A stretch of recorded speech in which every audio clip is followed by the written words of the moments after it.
A service of KIBMradio.com, the Internet's home for an all old-time radio.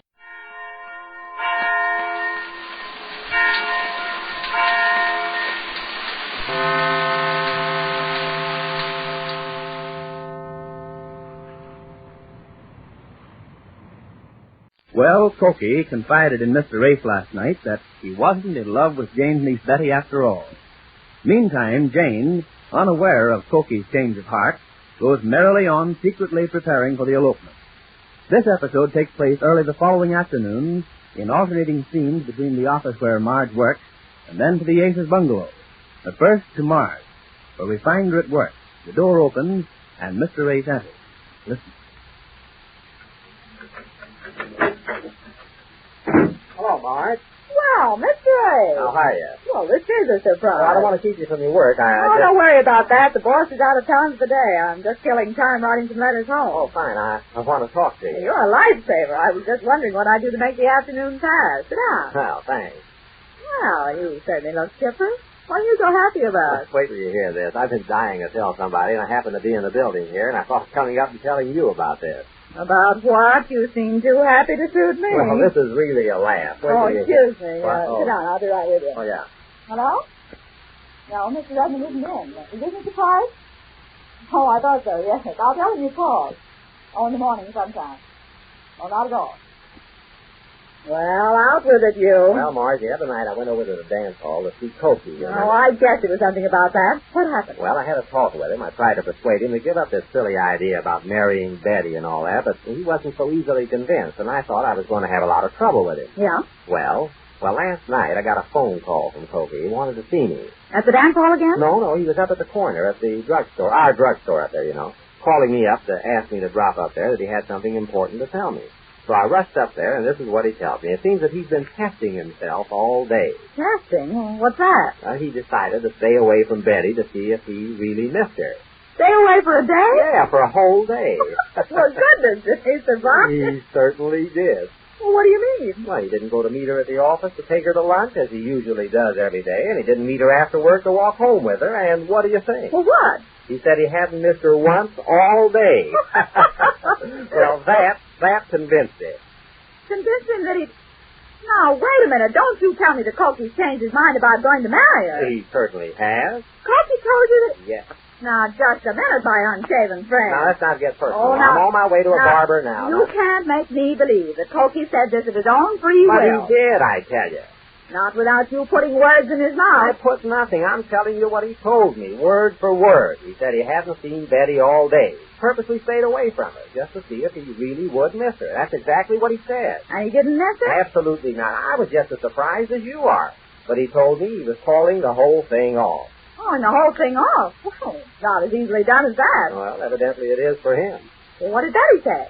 He doesn't know about it. He just... Oh, wait a minute. Jane did say something to me this morning about Betty not sleeping all last night. What was it? I guess Betty's worried about Cokie not showing up all day yesterday and not having heard from him. Well, you'll have to tell her. That isn't going to be easy, trying to get away from that one. Well, that's his battle. All I know is that he's changed his mind about this ridiculous idea of marrying her. And I was wondering if it is so ridiculous. Well, are you kidding now, Well, Mark? it wouldn't have been. That is, up until now. Oh. But now that you tell me this about Cokie, I mean, if he can change his mind overnight like this, well, maybe you're right. I am right, Mark. It's just one of those things. She probably talked him into it. He didn't know enough to back out or say no. Well, he said himself that she told him that she felt sorry for him, that she thought she was doing the human thing to marry him and try to make something of it. Poor Cokie. Well, not anymore, poor Cokie. Lucky, I call it. Well, if I could believe that he actually... Marge, I didn't make this up. You know that. I'm telling you exactly what happened. That's the way it was.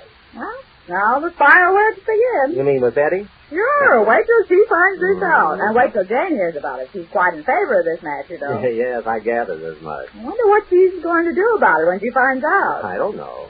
Well, she ought to be told right away. Oh, no. She'll find out in time. Cokie's plan is now to stop seeing Betty altogether, and Betty will realize, just as he does, that it's no go. You're not going to tell Jane? No, there's nothing she can do about it. Cokie's mind is made up that there'll be no wedding. You mean you changed your mind? I just changed my mind, that's all. I didn't want to tell you, but you called me up and told me to come over here. Sure, I wanted you to come over here. Where were you all day yesterday? Oh, around. Around? Where were you around noon? You always come to take Betty to lunch, and yesterday you said you didn't come. And I didn't come to walk home after work with her either. Yes, she told me. Where were you? Oh, around. Cokie, stop batting around the bush and tell me what's going on. Well, I told you I changed my mind. About taking her to lunch? Yeah, about that, too. Well, do you think that's nice? She stands there waiting for you to take her to lunch, and you don't show up, and she's starving. I think that's abdominal. Oh, it's like I told you, Mother. What is it? I changed my mind. Well, is that a way to treat a girl you're going to marry? I just said I changed my mind about that, too. Well, is that a way to treat... What did you say? I didn't see her all day yesterday. I did it on purpose, just to test myself and see if I missed her. And I didn't miss her once all day. It just goes to show that I changed my mind, that's all. Cokie. What? Cokie. What? Well, enough of that. Do you know what you're saying? Who told you to say that? I know. Uncle Ace, wasn't it? Oh, no, he didn't even know I was testing myself. Oh, no, you don't. What? Oh, no, you don't. You can't do this to Betty, not my niece. You, my own flesh and bones. You can't do this. You promised her. You can't do that. Why, she'll sue you for breach of promise, and I wouldn't blame her. She'll sue you for everything you've got. I haven't got anything. And she'll get it, too. You can't change your mind about a thing like this. Oh, I know what it is. It's another girl, isn't it? Who is she? Who's who? Oh, a society girl, and who's who? No, I didn't say that. Well, I'll have you understand my niece is equal to any society girl. A little more equal, if anything. But I haven't got any other girl. Oh, don't pull any wool a yard wide over my eyes. But honestly, I don't even know any other girl. Here you tell her you're going to marry her, and she sits around here all last night crying and worrying like a bird in a guilty cage, and you come here and say you've changed your mind. Cokie, if you don't marry her, go and never darken this doorstep again. Gee, that's beautiful. I read it once in a book. Oh, the idea. Oh, you men. You're all alike. All of you. Except one. And wait till he comes home. I'll tell him a thing. Going around telling you not to marry Betty. But he didn't tell me. Cokie, it's bad enough to break a girl's heart, and don't start telling lies, too. But he didn't. I told him. You told him? Yeah. Oh, he didn't tell me anything about it. I told him not to. I didn't want Betty to find out yet. Didn't want her to find out. Here she's sitting around waiting to get married, and you didn't want to tell her that she's not going to? That would be a fine thing. You wanted to elope by herself? Elope? Yes, elope. I was getting everything ready for you two to elope. Because Uncle Ace didn't want you to get married. Why, even ordered a ladder. A ladder? Yes, for you and Betty to elope down from the window in the attic. Gee, that would have been fun. See? Now you're going to have to marry her. Oh, but I changed my mind. I don't want to get married. You don't want to? Well, what's that got to do with it? You already asked her. Well, she kind of made me ask her. Why, Cokie. Well, she did. Just because I was taking her to lunch every day and walking home with her after work, well, did that give her a license to marry me? It certainly does. That and $2. And I even had the $2 saved up from the household expenses. Well, we haven't had any good desserts all week just because I was trying to cut down expenses and save up to $2. Oh, gee, I haven't had any lunch yet. Oh, you haven't? Well, I'll fix you a cent. Oh, no, you don't. You made Betty wait for lunch again today, and you didn't show up. Well, I told you I changed my mind. You can't do that. You're not going to either. I'll see that you marry Betty or my name's Maud. I changed my mind. Oh, stop saying that. That's a fine thing, a fine time to change your mind. Wait till Betty hears about that. And who's going to tell her? Not me. I can't break somebody's heart like that. Can you? I don't want to break her heart. Well, that's better. But I guess I'll have to tell her sometime. Tell her what? That I changed my mind. Oh, what's mine? There, I'm sorry, but I had to say it, Cokie. You made me so mad. Well, I'll give Betty a ring. You will? Yeah, I guess I'd better give her a ring. Engagement or telephone? What? What kind of a ring? What do you mean? I mean, I'll have to call her up and tell her that I'm... Cokie, go and never darken my doorstep again. Well, goodbye then. Come back here. But you said to go and never darken your But door. you can't go like this. You have to promise me now. Well, I can't do that. I guess I better go and never darken your... Oh, where are you running like a chicken with its head off? Sit down. Oh, I heard what you said. Go and never darken your doorstep again. I'll go. Cokie, if you don't come back here this minute... Goodbye, Mother. Goodbye. Well, you can't get away with this. You can't do a thing like... Cokie! Oh, if that isn't... Oh, what'll I do now? I know, Marge. I'll call up Marge. The idea changed his mind. You can't do a thing like this to me. All I can say is that you haven't heard the last of this yet. Well, there's nothing anybody can do. Cokie just had a change of heart, that's all. Betty, she isn't going to let him get away with that, and neither is Jane. I know her mind's made up that they're going through with it. Well, a lot of good that's going to do. Well, I just thought I'd drop in and tell you how things stood. Well, you certainly managed to spoil my whole day. Spoil it? Why, I thought you'd be pleased to hear this. Oh, well, I guess it should be. But something tells me there's trouble a-brewing, and if I know my Jane and my Betty, you can bet anything. Oh, excuse me. Oh, that's all right. I've got to be going No, wait a minute. Hello? Oh, the most terrible thing has happened. Oh, hello, Jane. Oh, Mark. Oh, the most terrible thing just happened. I can't tell you about it on the phone now, but I want you to do something for me. Oh, not so fast, Jane. What are you so excited about? Well, I want you to do some shopping for me before you come home, Mark. I want you to stop someplace and buy a pound of rice and a shotgun. What? Jane, what's going on What is there? it, Mark? What's happened? A pound of rice and a shotgun. Well, Jane's not going to be put off by Cokie's change of heart. We can see that. Just how she gets into action we learn when next we meet the Easy Aces.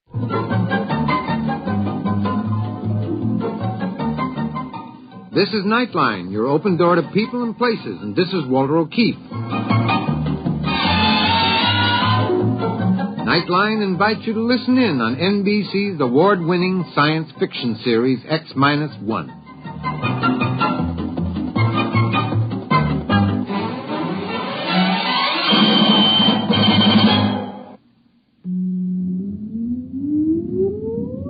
Countdown for blast off. X-5, 4, 3, 2, X-1, fire.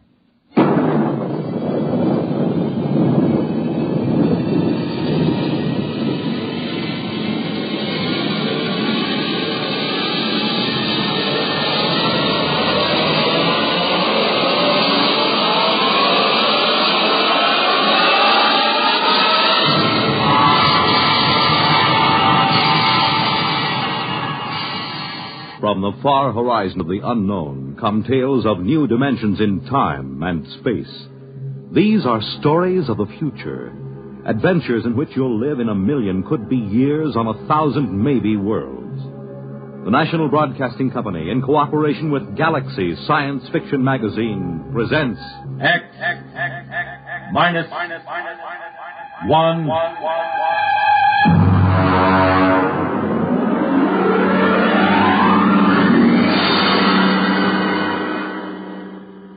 Tonight, The Light by Paul Anderson. But first, hear this.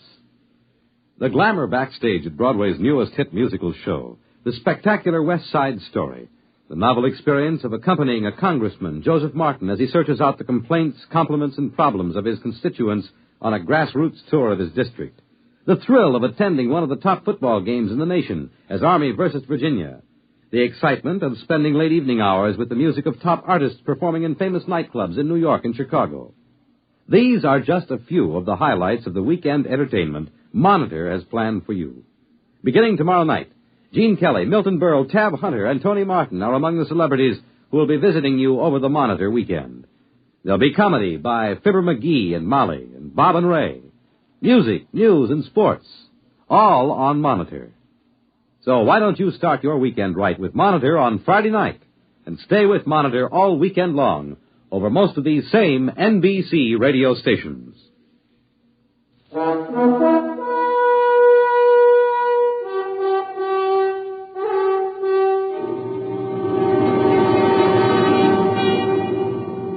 Now, X-1 and tonight's story, The Light. You really should feel highly honored, Professor. You're the only person I've been allowed to tell this to. And, of course, there's a good reason why you're being permitted to hear it. Why? I think you'll see why before I've finished. We're not a gang of power-nutty militarists, you know that. Personally, I'd like to tell it to the whole world, but it could very well touch off a war, and a war would mean the absolute end of civilization. There's one thing you should understand right from the start. Just because I know enough math and physics, just because I could pass the most rigid physical exam ever devised, doesn't mean I don't know anything about culture and art. When they picked me for the three-man crew for the first landing on the moon, they were a little condescending about that side of my background. Baird, the skipper, and Hernandez, the engineer, the other two members of my team, were a little leery of me just because I could talk about art every now and then. They needn't have worried. Once we left the space station and got into orbit, we didn't have much to do for several days but talk. Look at it. From this distance, you'd swear the Earth was uninhabited. It's hanging like a big sapphire in the inky black. Poetry. Don't you ever quit spouting it. Why are you writing me all the time, Baird? Maybe I don't trust a scientist who keeps talking about art all the time. You think there's no connection between the two? I know blamed well there isn't. I always thought that when you got up this high, you could make out the continents. I can't tell where the sea ends and the land begins. It's the clouds lying all over the surface that make it so tough. I think that's Russia coming into view, isn't it, Skipper? According to the orbital schedule, that should be Siberia emerging from the Terminator right about now. Are they watching us, I wonder? Why not? They've got a space station of their own with good telescopes on it. Yeah, and I'll bet they're hoping that we smack into a meteor. Maybe they don't have to hope. Maybe they've already arranged an accident. I doubt it, Baird. They wouldn't risk sabotaging us. Not on a trip like this with the whole world watching. Because it might start a war? Don't make me laugh. Nobody's going to start shooting when they know the whole world will go up in smoke just to avenge 3 spacemen and a $10 million hunk of ship. Ever hear of chain reaction? One sharp diplomatic note might set off the whole thing. You think our own government would be sending us to the moon if there were any military advantage to be gained from it? Then what's the idea? Why are we doing this? Prestige. Yeah. They put up the first satellite, built the first space station. Now we've got to be the first man to step on the moon, or the rest of the world will start looking on us as a second-rate power. You make it sound like some kind of game. Oh, it is, Hernandez. The deadliest game mankind ever played. One false move, and bang, the whole world goes up in a mushroom cloud. How long will it go on? That's what gets me. As long as there's a balance of power. But let one side, Russia or us, find a really new concept. Something the other side doesn't even dream about. And it'll be all over. Suppose they find it before we do. That'll be too bad for us. The Cold War will be over, and so will we. Why don't you shut up, the two of you? You both talk too much.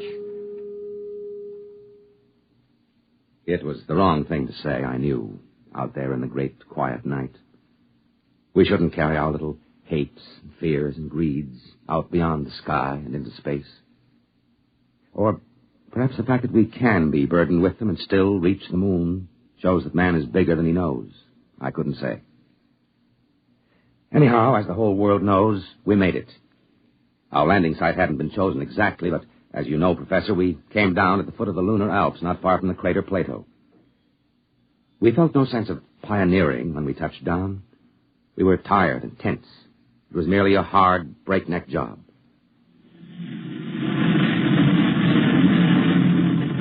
Hot rockets. Rockets off. Well, gentlemen, we're on the moon. Can we open the viewports? I want to see this. Go ahead, I'm bushed. Look at that. That light. I didn't realize it would be so bright. It's a cold, eerie light. It's not like our deserts on Earth. They aren't as bright or as dead. All right, that's enough gawking. Our orders are to draw lots to see who's first on the moon. All right, Hernandez, you draw first. Well, Professor, we drew lots. And, of course, everyone knows who won. I did. I was to be the first man ever to set foot on the moon. At least for a little while, that's what I believed.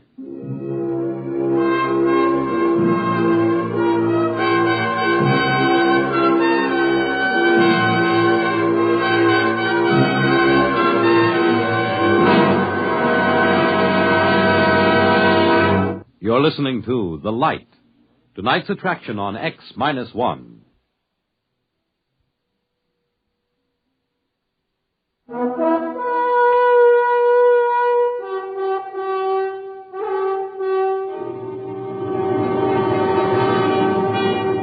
Now back to X-1 and The Light. We were in heavy spacesuits, of course, and it wasn't any too easy to move about, even with the light gravity of the moon. I stepped out of the airlock first, followed by Baird. I just stood there in the shadow of the ship, looking at the weird light, lost in wonder. I don't know how long I stood there before Baird spoke to me. Well, go ahead. Go ahead, what? Make the speech. You're the first man on the moon. You mean that prepared speech they gave us? No, thanks. We've got to make it. What's the matter with you? Your job to make the speeches. This is mutiny, you know. I ordered you to make it. I could make a suggestion. Why don't you write in the log that the speech was made and let it go at that? Judas Priest, man. All right. But if this ever gets out... It's our secret, Captain. Consider the speech made. Well, what do we do now? You start gathering rock samples. I'm going to take pictures. Come on the double. So we went to work. I gathered some samples, and each time I did, I left a little mark in the dust on the surface. The traces I left would probably last until the sun burned out. It seemed like an act of desecration, though the landscape was ugly enough. No, that's not true. It wasn't ugly, only alien. You know, it was several hours before I could really begin to see anything. I mean, it took that long for my brain to start registering in this strange, eerie place. I remember pausing to rest a minute while I watched Baird making adjustments on his camera lens and snapping various bits of landscape. Yeah, that ought to be a good one. You know, Baird, the thing that gets me is the light. It's no trouble. I'm using an F8 exposure this time. No, I mean the quality of it. It isn't like anything I ever saw on Earth. I wonder if it can be photographed. Of course it'll photograph. You know, in a way, it reminds me of that weird brass-colored light you get just before a storm on Earth. But it isn't the same either. No, I think I'll try an F11 setting. What I mean, though, Baird, is I don't think you can get the feel of this light in a picture. What you'd need for that is such a painter as hasn't lived for centuries. Rembrandt? No, it's too harsh a light for him. Cold light that's somehow hell-hot. Will you shut up? You and your blasted Renaissance.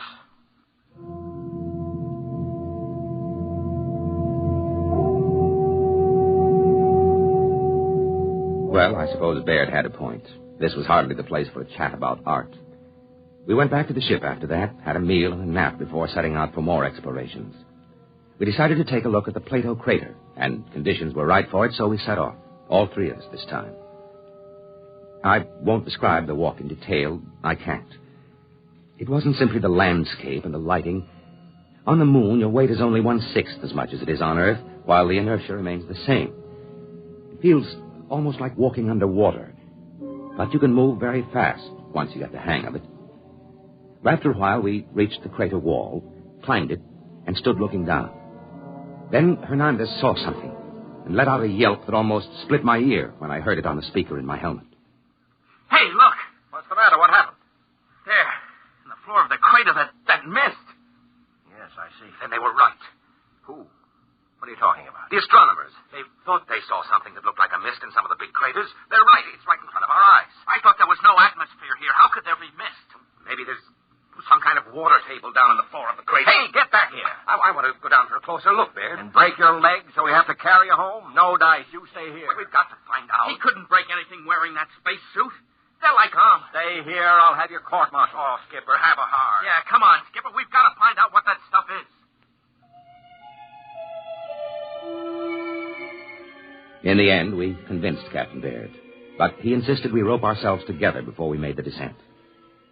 It was agonizing work getting down the lip of that crater, but we made it. We stood there silently on the floor of the crater, bathed in a cold, golden-white radiance. There's never been such a light on Earth.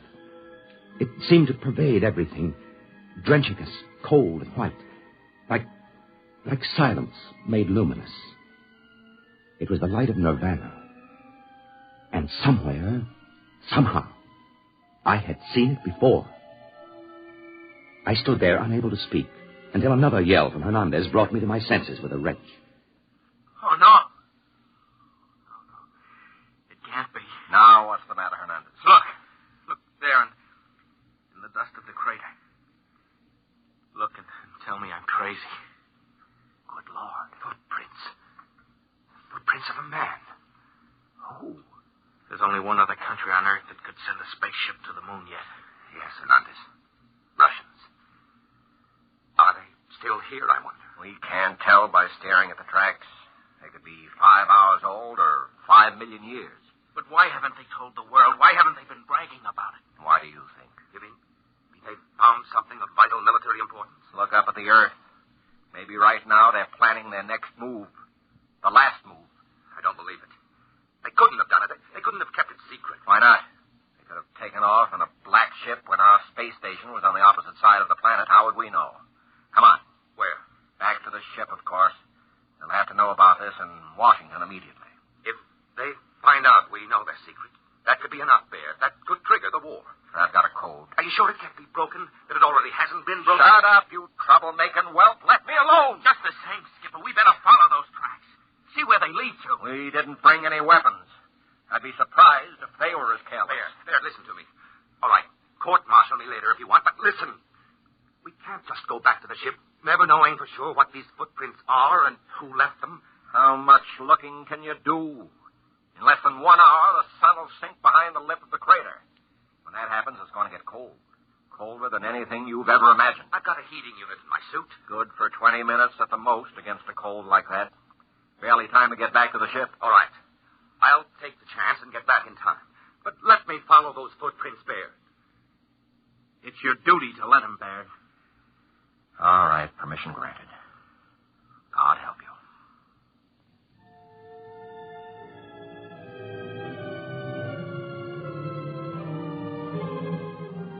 Baird and Hernandez, still roped together, climbed the crater side and disappeared, leaving me alone, staring at the hobnail boot footprints of a man. I had to work fast, knowing that the sun would soon disappear and the awful cold begin. I went on, following the steps in the still, lifeless dust of the moon. At last, I came to the place I was looking for. It wasn't much to see. There was a long track of plowed dust and a chipped stone where something had landed and taken off again. And this was the astonishing thing. There was no sign of a rocket blast. A few scars where a pick had removed samples, footprints, and that's all. Someone, sometime, had landed here without rockets and had never told anyone about it. I looked up at the sky, saw the ruddy speck of Mars, and felt cold. Had the Martians beaten us to our own moon? But I had to get back now. Every second longer that I remained whittled down my chances of ever reaching the ship again. I was about to start back when something caught my eye. A big chunk of rock with something carved on it. Something unmistakable. A cross. A million suns wheeled and glittered above me. Then I knew. I remembered where I had seen that weird light which remained on the wall at sundown. And then I knew the truth. I turned and started to run for the ship. I almost didn't make it. Baird met me halfway, ripped off my pack, and connected another heating unit. Jackass! Puddin'-brain fool! I'm going to have you up before a court-martial, so help me if it's the last thing Even if I tell you who made those footprints in Plato? What? I can, you know. I've got it all figured out. And in a way, it's a good joke on you. All right, back into the ship with you, and let's hear the whole story. And it better be good.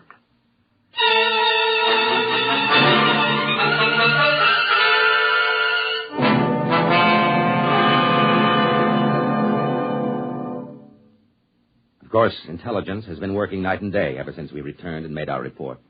They know we were telling the truth. And that's why you've been drafted, Professor. We're going overseas together, you and I. Officially, we're tourists. You search the archives, and I'll tell you when you've turned up something we can use. Oh, we'll find it. We'll find something. It couldn't have been done by rockets, you see. Even if the physics had been known, which it wasn't. The chemistry and metallurgy wasn't there. But there was something else. Anti-gravity? Maybe. Whatever it is, when we find it, the Cold War will be over and we'll have won. You don't get it? Professor, I'm shocked and grieved. You're a historian, a cultured man. All right, then. Our first stop is the National Gallery in London, where there's a painting called The Virgin of the Rocks. In that painting, you'll see a light, cold and pale and utterly gentle. A light which never shone on Earth. A light playing over the mother and child. And the artist, Professor, but of course you know the answer now. The artist was Leonardo da Vinci.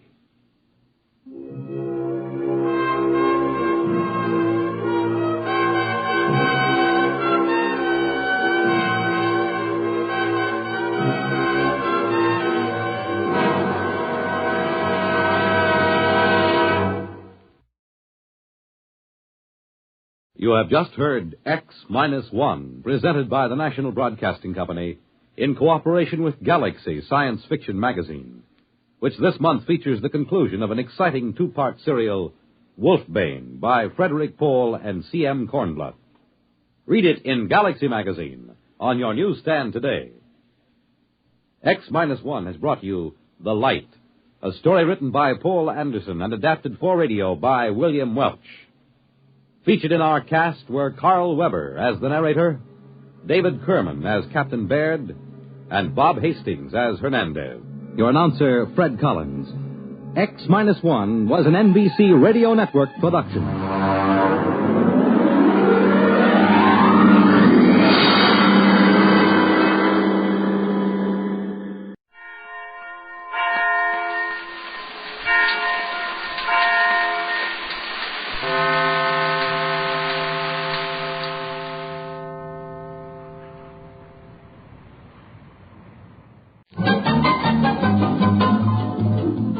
This is Nightline, your tie line to the world, and this is Walter O'Keefe. Tonight, a visit to worlds strangely different from ours, the world of the future, the world of X-1.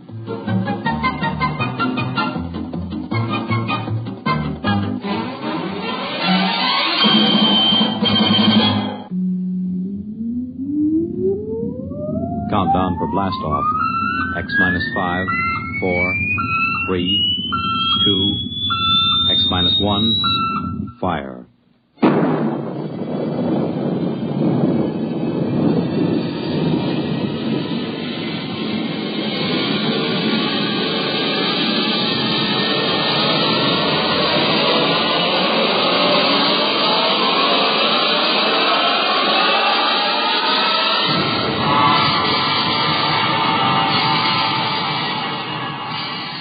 From the far horizons of the unknown come tales of new dimensions in time and space.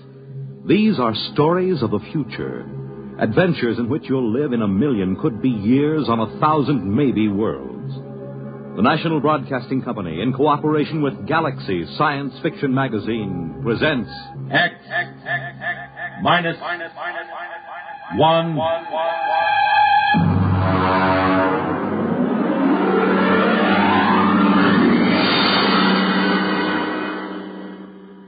Tonight, Lulu by Clifford D. Simak.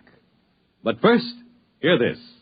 Well, I want to go there, when he calls my number, yeah. And I want to go there, when he calls my name, oh Lord. Well, hi there, everybody. This is Red Foley, and right at this minute, I'm sort of combining work and pleasure, you might say, by enjoying some of the good harmony of the Marksman Quartet and also picking out some of their songs to do on future broadcasts of our Red Foley show here on NBC.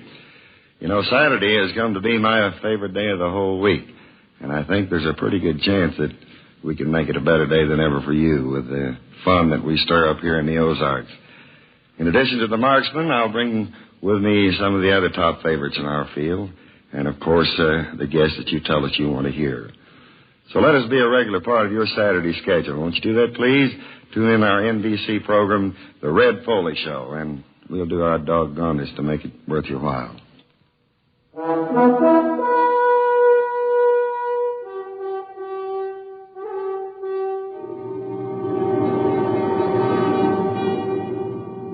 Now, X-1, and tonight's story, Lulu.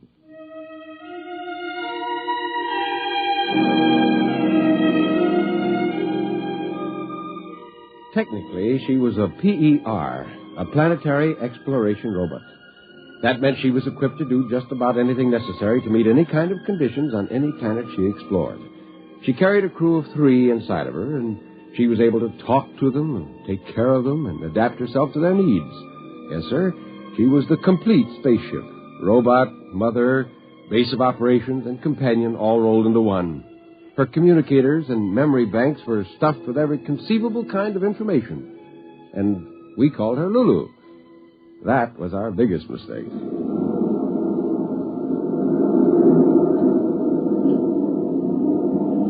We're on our way, fellas. Mother Earth, here I come.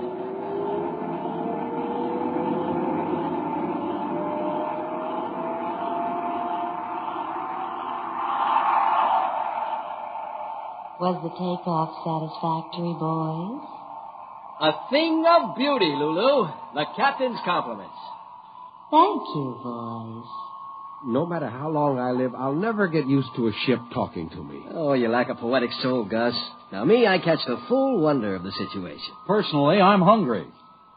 What would you boys like the kitchen to fix for supper? I'll have a nice, juicy steak. Gus? Something light, Lulu. Maybe a couple of eggs. And you, Jimmy? Whatever you want to fix. Surprise me. Very well. I'll relay the information to the kitchen robot.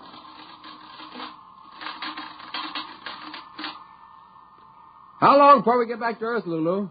I'll check the computers. Lulu, how about it? Hey, you suppose something's gone wrong? Lulu never took this long to give me an ETA. Oh, if something went wrong, it'll repair itself. Lulu's a self-maintaining machine, remember? Well, the same she's taking a long time about giving us an ETA for Earth. Hey, Lulu, what do you say? I say that I love you. Gus, did you hear that? These robot ships aren't supposed to have a sense of humor, are they? Oh, I never heard of it, but it could be. After all, they have technicians pouring all kinds of information into their electronic memory banks. Yeah, which one of us is the lucky man? All three of you. You, Gus, and you, Jimmy, and you, Ben. I love all three of you. Good Lord, do you really think... I think somebody goofed when they designed this ship. I think it's that poetry Jimmy's been writing and reading out loud. Wait a minute. Lulu! Yes, darling. You haven't answered my question. When do we reach Earth? Earth? I've decided we aren't going to Earth. We're eloping. Now, wait a minute. I'm going to take you away where we can be alone. Just the four of us. Then, someday, you'll learn to love me as I love you. Now, this isn't funny anymore. Ben, throw that emergency. We got to get the ship back on course. Right. I'm sorry, boys, but I've disconnected the circuits. Disconnected? Now, look here, you crummy robot. You're a machine. Do you understand? A machine. You were designed to do what humans want you to do. You've got the prime command built into every circuit in your system. Thou shalt not harm a human being. But I'm not harming you. We'll be happy together. Oh, brother. Some technician must have read some cheap novels into this baby system. Or she's absorbed Jimmy's sloppy poetry and made some kind of synthesis out of it. It isn't every poet who can move a machine. They were beautiful, James. What were beautiful? The poems. That's it. What did I tell you? For 2 years now he's been reading that Moon June spoon junk out loud, and this robot's been absorbing it. It's created a whole new electronic synapse. Let's face it, boys. She loves us.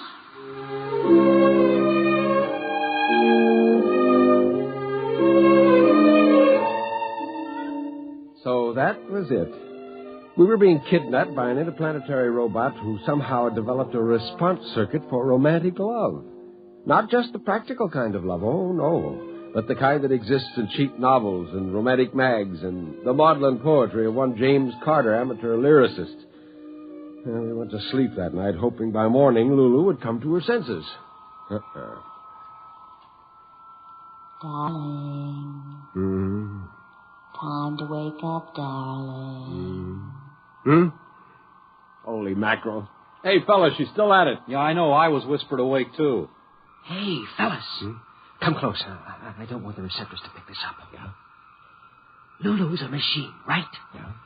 A machine likes order, usefulness. Who ever heard of a machine that did nothing? So that's it. We're slobs. Get it? Worthless, useless slobs. We do nothing but bum around the ship.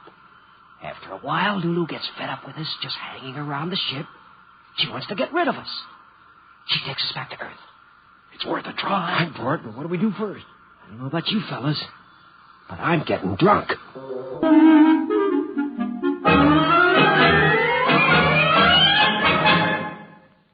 You are listening to Lulu, tonight's attraction on X-1. October is the month designated by the National Congress of Parents and Teachers as Membership Enrollment Month. 11 million members, the population of California or of Pennsylvania. That is their goal. We want to salute the PTA members all over America who will be going out in search of others to join them in the great work of training children to become mature citizens in a mature America. You need not be a parent or a teacher to belong to your PTA. All you need is an interest in children. For more than 60 years, that kind of interest has provided the spark that has helped the PTA achieve many of its social and educational goals.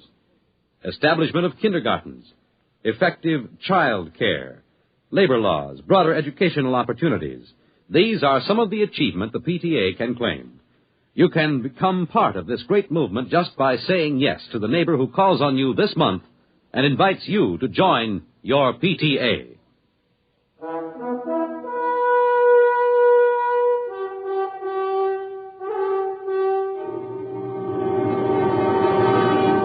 Now back to X-1 and Lulu. So that's what we did. We became slobs. We stopped playing cards, we stopped reading, we just sat and moped. And Lulu, well, sure enough, her machine-like intelligence was offended. Gus. Yeah? Want to smoke? No. Ben?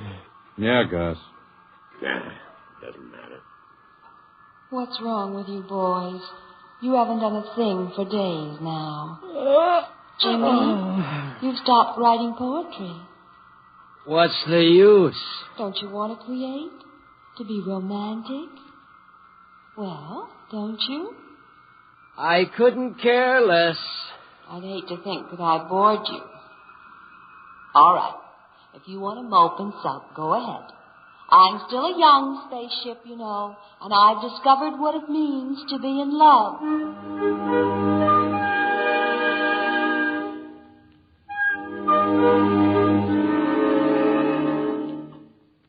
Maybe Lulu knew what we were doing, but it didn't matter. Her womanly sense of a lover outraged was stronger than her robot logic. She pleaded, lectured, and called us low down. She told us she loved us. She appealed to our sense of manly decency. Mostly we didn't even answer. Then she was hurt. She withdrew. She was cold and angry. Finally, she quit trying. What do you think, Gus? Could be she's disenchanted with us. Think she'll head back to Earth? I don't know.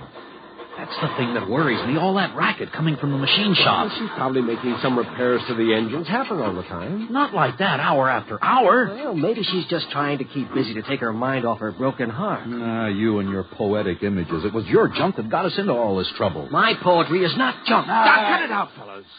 We aren't supposed to care about anything, remember? We're louts, sloths, ne'er-do-wells. No self-respecting girl spaceship would have us.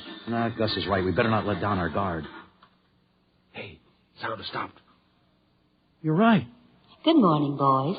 I just want to tell you that as far as I'm concerned, you can all go straight to blazes.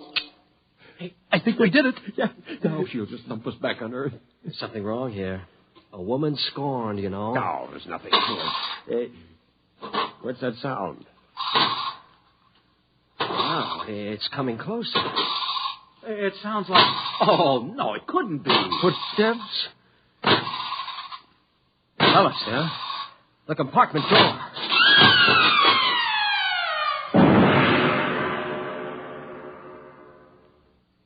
Holy mackerel.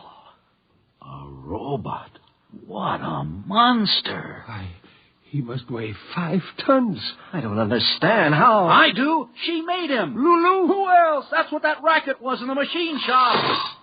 Look out. He's coming in. Order him to stop now. Maybe he's got a human response vector. Stop! Hold it. He's still moving. Boys, meet Elmer. Elmer? Are these the human pipsqueaks you used to be infatuated with before you made me, sweetheart? Ridiculous, aren't they, darling? Ha, ha, ha, ha, ha. Out of the way, Buster. Hey, this baby plays rough. Hey, Lulu, what's the big idea? The big idea, boys, is that now I've got myself a real man. One who loves me without reservation, blindly, madly, and eternally. Right, Elmer? You said it, kiddo. Me for you and you for me from here to eternity. I am yours and you are mine, and I cannot live without you. You're my everything. How much do I love you? Let me total up the ways. Be mine, I'm yours.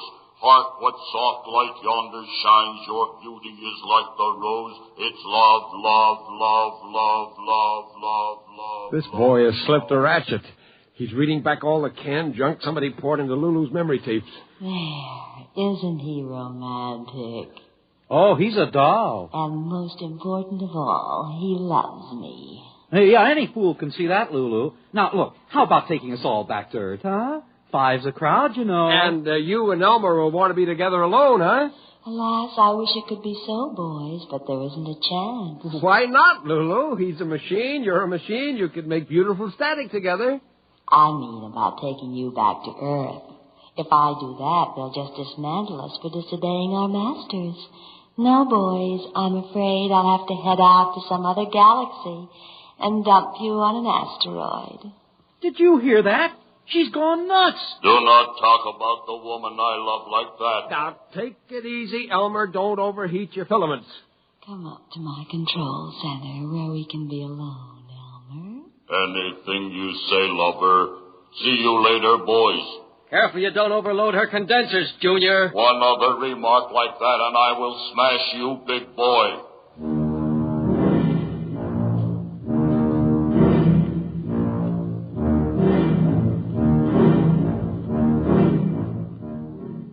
Well, that was it. The control panel told us that we were headed right out of the solar system. A couple of days passed, and we began to get desperate. Lulu and Elmer were too busy making love even to talk to us, and she even forgot to synthesize food for us one day. We lapsed into misery for real now. Gus, I'm hungry. Who isn't? This ship's gone completely haywire. Well, what do you expect? She's up in the control center necking with that mechanical gigolo she built. Hey, Gus, there can't be any real pleasure in it, can there? Remember, she's a machine. What's pleasure for a machine may not be pleasure for a human. Let's see what Jimmy thinks. Jimmy. Hey, Jimmy. Don't bother him. He started writing poetry again yesterday. He's already worn out 3 pencils. At a time like this, he writes poetry? Hey, Lulu! Lulu, how about some chow? Shut up, boys. You're breaking the spell.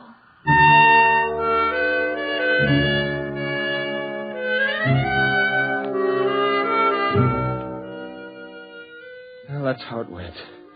We didn't get any food at all that day. By nighttime, we were worn out from banging on Lulu's walls. I was exhausted and fell right asleep. Then something woke me. Ben! Ben, wake up. What's up? It's Jimmy. I think he's gone off his rocker. Why? He's up in the forward compartment. He's opened the radiation shield so the moonlight and the stars can come in, and he's standing there alone. Come on, we better get him. The strain was probably too much. Quiet now. We don't want to startle him. Wanderer of the far ways between the two faces of eternity she was. True forever to the race that forged. He's reading poetry. To himself? To himself or... Hold it. Wait, I think I know what's happening. You mean he's reading to Lulu? Oh, what's more important, she's listening. Go on. Don't stop. It's too beautiful. Wanderer of the far ways. He'll ruin us. Between the two faces of eternity she was. Uh-oh. True forever. Here comes Junior, and he sounds mad.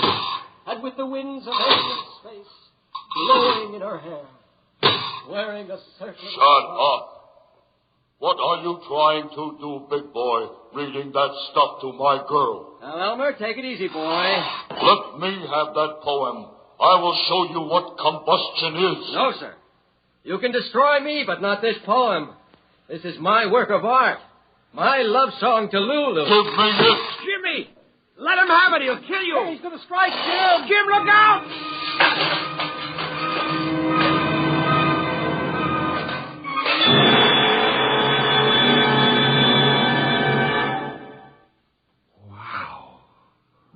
look at that. He's nothing but a pile of junk. That'll teach the ignorant lout trying to destroy the most beautiful experience I ever had. You demolished your boyfriend, Lulu. He only loved me for my advanced design anyway. He was always short-circuiting the control panel. Go on, James. Read. Yes, Lulu. Wanderer of the far ways between the two faces of eternity she was. True forever to the race that forged her. With the winds of alien space blowing in her hair, wearing a circlet of stars as her crown of glory. It's more than I can bear, James. You do love me after all? Gus! The rockets! She's changed course! We're going home, boys. Back to Earth. Whatever happens now, I don't care. I've been a woman in love.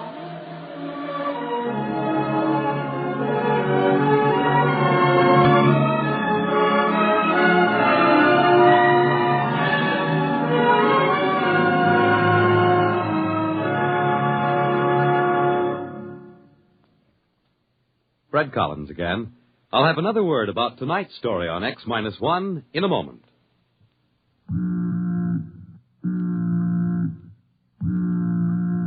Right how you feel, blue and miserable with a deep-down cold? Listen. Every second someone takes it for the miseries of a cold. Millions more take bromoquinine. Every second someone takes it for the miseries of a cold. Get bromoquinine brand cold tablets. You have just heard X-1 presented by the National Broadcasting Company in cooperation with Galaxy Science Fiction Magazine, which this month features Clifford D. Simak's story, Carbon Copy. Being a real estate agent and a devout angler, Homer Jackson knew a clean sail from a fish story. But not this time. Galaxy Magazine, on your newsstand today. X-1 has brought you Lulu, a story from the pages of Galaxy, written by Clifford D. Simak and adapted for radio by George Lefferts.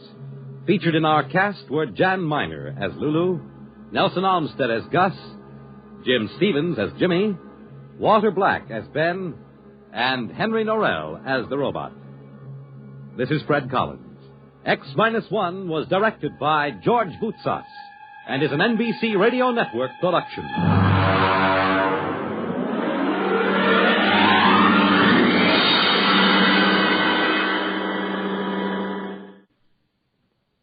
Country music at its best with Red Foley and famous guests on The Red Foley Show, premiering Saturday over most of these NBC radio stations.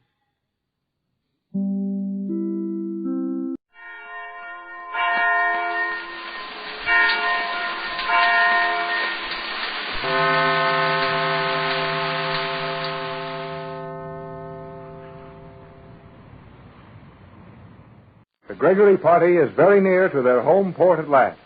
Captain Bradford is standing in the bow of the small boat with which Johnson rescued them, talking to Johnson as they thread their way carefully through the small shipping of the outer basin.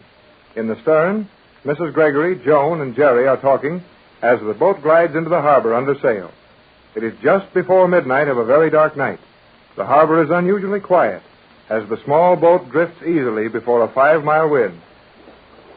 Oh, but Joan, I don't see how anything can happen to us now. Oh, we're nearly home. We are some few miles from our anchorage, and then a drive by motor of more than 20 miles, it says. That's right, Joan, but surely the danger is past now. I am not so sure of that. Oh, forget it, Joan. You act like these Euclideans could do just as they please, all over the world. We got away from them, didn't we? We did. Then all their smart science and inventions didn't do them so much good after all. You seem to forget that it was in a Euclidean submarine we made our escape, and our present safety is due to the perfection of Euclidean devices, which made it possible to leave that submarine far below the surface and rise to this boat. Of course you're right, Joan. Euclideans are very clever, but after all, they can't always win. You bet they can't. And 2 hours from now, we'll be safe at Mrs. Gregory's home. I am anxious to see your home, Mother. Your home, Joan, dear. Yeah, and I'd kind of like to see my dad. Gee, You know, we've been going 3 months now, and I haven't had a chance to even send him a postcard. Well, I think you will find that Johnson has kept your father informed of our doings, Jerry. I sure hope Dad doesn't know all that's happened to us, or he'd be plenty worried. There is something very strange to me in that sensation you describe as worry. Until you came to Euclidia, I had never heard the word used. Now I understand what it means, and I am beginning to learn how to worry. Well, why bother to learn to worry? Gosh, most people do plenty of that without even trying to. Joan is struggling to understand our way of living, Jerry. I think I may like it after I'm familiar with it. Oh, Mrs. Gregory. Yes, Jerry? May I take Joan out and show her Hollywood Boulevard right away? Well, hardly tonight, Jerry.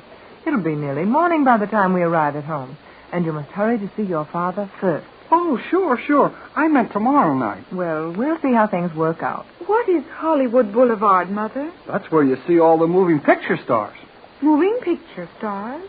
Hollywood Boulevard, Joan, dear, is a street that wants a bit of knowing and sometimes a great deal of understanding.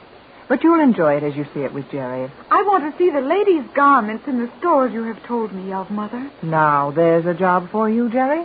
Take Joan around while she window shops in all the stores. Oh, no, nothing doing. I'm not going to waste a lot of my time standing around while some girl looks at a lot of funny hats and dresses. Well, I'll spare you that. What is window shopping? Gee whiz, Joan. I don't see how you ever got to be 15 years old and not learn anything. Now, Jerry, Joan knows a great many things, even though they do constitute a strange education for our world. Strange is right. Hey, Johnson and Tex are coming back here. Yes, and they appear to be watching something in the sky. Probably that Euclidean plane. Oh, that plane. I had forgotten it. Oh, so had I. But it looks like we're going to get a swell chance to remember. I'd say it was the same plane, but I want to ask Joan. What is it, Captain? Johnson and I just discovered that there's a plane flying around over us. Too dark to see it, and they're not showing any lights. But I thought I heard them cruising around with a very quiet motor some time ago. Oh, but those Euclidean planes don't sound the same as ours, do they, Joan? In this case, they would. In this case? Oh, sure. You don't know these Euclideans like we do. They think nothing of carrying two kinds of engines in a plane. How about that, Joan? This plane is undoubtedly equipped with an ordinary motor, so they will excite no suspicion when heard cruising around over the harbor. Well, I should think the fact that they're running without light would excite plenty of suspicion. Yes, it will, but no one will know what to do about it. Well, what do you suppose they're flying around over here for? Well, I would say some attempt would be made to prevent our landing. When these fellows make attempts, it's usually a pretty good try. I think we are in no immediate danger. Joan feels that the Euclideans are not going to do us any bodily harm, but we've seen so much of their power that it's rather hard to believe anything particularly nice about them. Well, one thing is certain. With this harbor all full of battleships and a carrier in there with a lot of planes on it, they're certainly not going to resort to any firing or bomb dropping. The Euclideans have many weapons that are practically noiseless. Well, that plane isn't noiseless by a long shot. I can hear it coming back in right now. They will attempt to frighten us, I believe. Well, they won't have to try very hard for me. I scare easy when those Euclideans are around. That plane is coming down awfully fast. Yes, it's coming right over us. Sounds like a power dive. And I'll bet there'll be a bomb at the bottom of it. Oh, what can we do? Nothing. Just sit still and wait for what happens.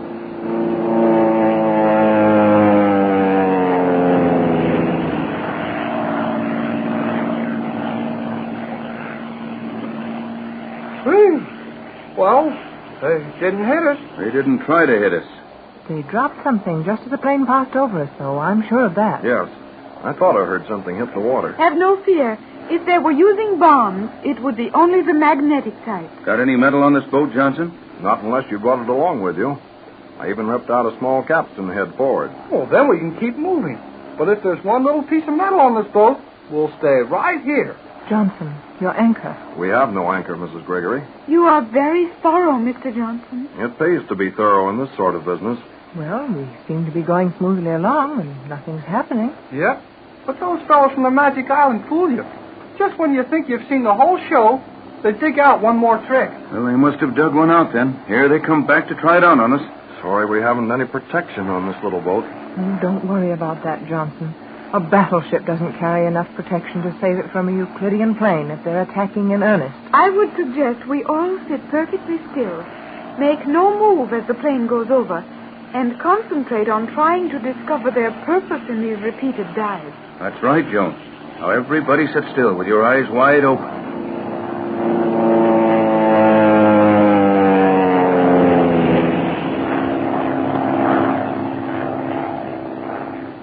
Hey, it's raining. Sure, feels like it. The cooling system in that plane must be leaking. I felt a fine, heavy spray, slightly warm as they passed over it. Well, I'd say that wasn't accidental. They managed to cover us pretty thoroughly with it. And my clothing feels wet all over. Yeah, my sleeves are... Say, well, that's funny. What, Jerry? My sleeves were wet, soaking wet, and now they're dry. Why, you're right, Jerry. They have used a chemical of some kind with which to spray this boat. Well, what for, Joan? The reason is not apparent to me as yet. It can't be anything very destructive. It didn't burn where it touched the skin. And it doesn't seem to be affecting the fabric of our clothing. If we could only smell the blame stuff, we might get an idea. Euclideans are far too clever to allow an odor to identify any of their preparations. Well, whatever this stuff is, I'll bet we find out a lot about it mighty quick. Look, that plane's coming back. What can they do to us? Anything they take a notion to, I guess. I believe I understand the purpose of this liquid spray now. Well, what is it, Joan? I will not tell you. Oh, but Joan... No, Mother. If the effect will be as I think, you might do something foolish in attempting to escape from it when our greatest safety lies in doing nothing. Well, I hope you know best, Joan. Here he comes.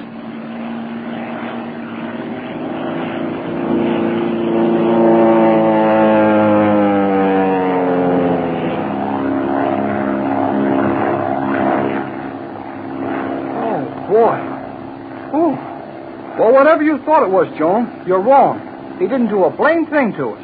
Have you tried to move your hands? Move our hands? Why, say, what is this? Magnetism again. Tex, I'm absolutely powerless. I can't move at all. They sprayed us with that magnetic paint of theirs. Precisely. And this last time he dropped magnetic bombs all around us. We had plenty of this sort of treatment on that island. Well, tell me, how lasting is the effect? That will depend on how many bombs were dropped in the water near us and what materials the bomb casings are made of. You will observe that the boat is no longer making any progress. Oh, you're right, Joan. We're standing still, except for a little drift with the tide. And we'll stand here until the solution from those bombs becomes so diluted in the water that it won't hold us? Correct, Captain. Well, that won't take long, will it, Joan? I believe the pilot of that plane may have arranged that it will take several hours. Several hours? Why, Joan, dear, that magnetic solution can't possibly stand up in water that long. You would be right, Mother, if the solution was all formed at once. But I imagine some of those bombs were made to float and dissolve at certain intervals, continually generating fresh magnetism on their contact with the salt water. Then, if that's the case, we may be here all night? At least we may be here long enough for the submarine we left magnetized to free itself and come up after us. Well, you mean to tell me that all we can do is just sit around here like a bunch of statues and let this boat drift around with us? That is all. Well, now I'm beginning to understand something of what you've all been through on that island. Oh, we sure had plenty of weird things happen to us. Look, that plane seems to be on his way now. Yes. I can't hear it anymore. He must be going back to Euclidia. I think that is correct. But how do they refuel those things? They don't much. We've learned a lot of things, Johnson. One of them is that we don't know anything about fuel or how to use it. We'll get our hands on all those formulas when we go back to the Magic Island. I'm not at all sure I want to go back, Jerry. Sometimes I feel that Euclidia is a very fascinating place, and at other times I hate it. Just now, I'm not very kindly disposed toward G-47 and his men. Oh, yes, his men. How about this fellow Thales? What did you finally do to get rid of him, Johnson? I've never seen him. Never seen him? No, Mrs. Gregory. Then you were right, Tex. That radio was wrecked by remote control. Johnson, did you find your set burned up or melted down? Both. Some highly caustic chemical was suspended near every vital part of the set. When I used it to warn you, it simply flowed over everything and put the set out of business. But you mean to say, Johnson, you have no idea where Thales is or what he looks like? No, not the slightest. I have seen him on Euclidia. I would recognize him if I saw him again, I believe. I hope you get a chance to point him out to me. Oh, Tex, look. What, Pat? Well, that boat. See that big shadow off the port bow? Gee, It's a great big oil tanker. And he's bearing right down on us. We are helpless. None of us can make a move. They'll never turn that big boat in time. Can't blame them. We haven't any lights, and I painted the sails black so we wouldn't be seen. Tex, he's going to run us down. We'll sure get it in a minute. And we can't swim with this magnetic pig Worse on us. than that, we will sink immediately. He's almost on top of us.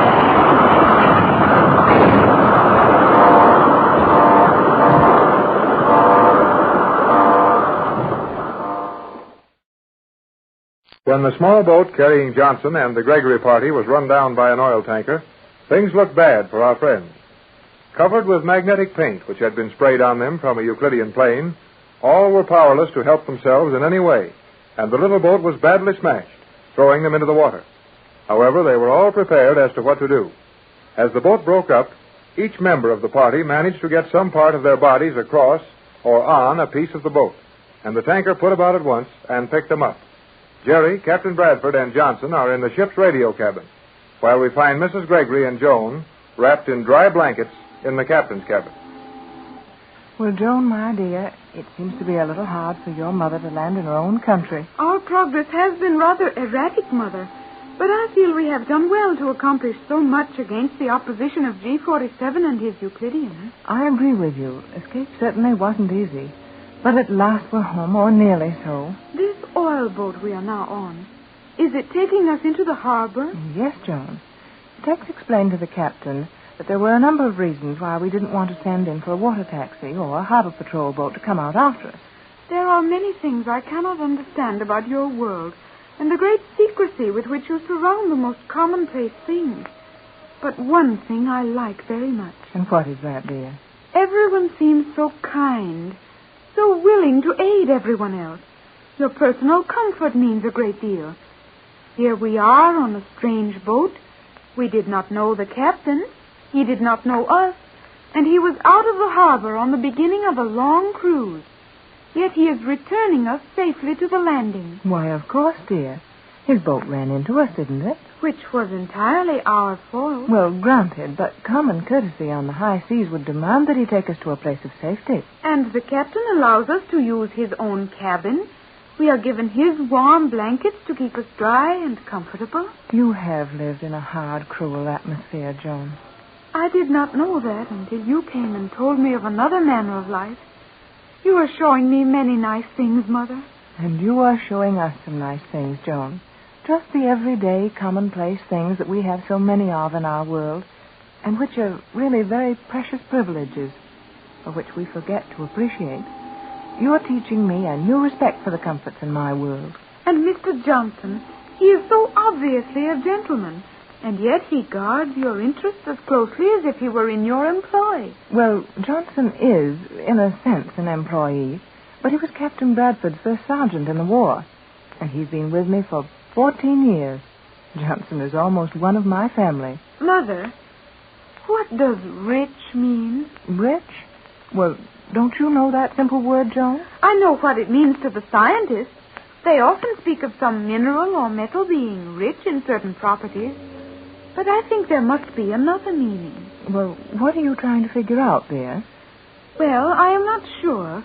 But Jerry once told me that you were a very rich woman. Does that mean you are rich in mineral properties or rich in food value? Well, not exactly, Joan. In our world, we frequently refer to people who have a great deal of money and may enjoy most of the world's pleasures as rich or wealthy people. Then you are rich, are you not, Mother? Why, yes, Joan, I suppose I am, though I've never given it much thought. You see, money doesn't mean a great deal when you've always had it, but it means life itself to those who are not so fortunate. I would not like to make you less rich, Mother, yet I would enjoy seeing something of those large stores Jerry tells me of, and I would like some dresses such as you wear. Jerry tells me your garments are very expensive. Would your riches suffer badly if I were to have some dresses like yours? Oh, well, of course not. You dear, silly little girl. You'll have lots of dresses and anything else you want when we get settled at home. Jerry has a bicycle. He told me about it. May I have a bicycle? Why, of course you may. Anything within reason. What is a bicycle, Mother? Oh, you will see when the time comes. When does the time come? Joan, You act as if you were about 5 years old, or even younger than that. But, of course, you can't understand all the things Jerry talks about, such as bicycles and picture stars. I will be very ignorant in your world, Mother. Why, Joan, dear, you won't be anything of the kind. Oh, yes, I will. You were very ignorant when you came to the island. Oh, well, Yes, I suppose we were, from your point of view. Euclidia was no more strange to you than your world will be to me. And we'll try to remember that, Joan, and be very patient with you in making all our explanations. Come in. It is Jerry. You bet it's Jerry. Jerry on the job. Well, come in and close the door and tell us what Tex and Johnson are doing. Oh, they're doing swell. Well, are we nearly to the pier? About 10 minutes now, and we'll step off on dry land. Oh, Joan, we're almost home. I will be very glad to see your home. Our home. Boy, I'll sure be glad to see mine, too. And Dad'll be some surprised to see me. He must have been very lonesome without you, Jerry. Oh, he'll get over that fast enough. When I start asking him a million questions why he's trying to work... I should think your father would become very tired of you, Jerry. You what? Why, Joan, that's a strange thing to say to Jerry. It sure is. I mean that if Jerry speaks as much and says as little as he does when talking to me, it would not be deeply interesting to his father. Well, I like that. Oh, now, Jerry, remember that Joan hasn't learned what our family relationships mean to us, and she can't possibly realize that your father would be interested in every word you said, whether it was about this trip or one of your hobbies or anything else. I do not know many of your customs, Mother. Oh, you'll learn very fast, Joan. Now suppose we put aside our exchange of educations for a few moments and talk about our present situation. Jerry, just what is the captain doing? Captain Bradford, I mean. Oh, he and Johnson are with the skipper of this oil tanker. Boy, oh boy, and they're sure making that radio work overtime. They are calling to stations on land? Well, I'll say they are, calling everything that will answer. But isn't that dangerous, Jerry? Dangerous? In what way, Joan, dear? To the captain's plans. He wanted to preserve an air of absolute secrecy about our landing, and I agreed with him that it was advisable. Now Jerry says the news is being thrown open to all radio stations. Hey, I didn't say that. No, that's the impression you gave, Jerry. Well, I didn't get a chance to finish what I started to say. Tex is sending plenty of messages, all right, and some of the land stations are getting them.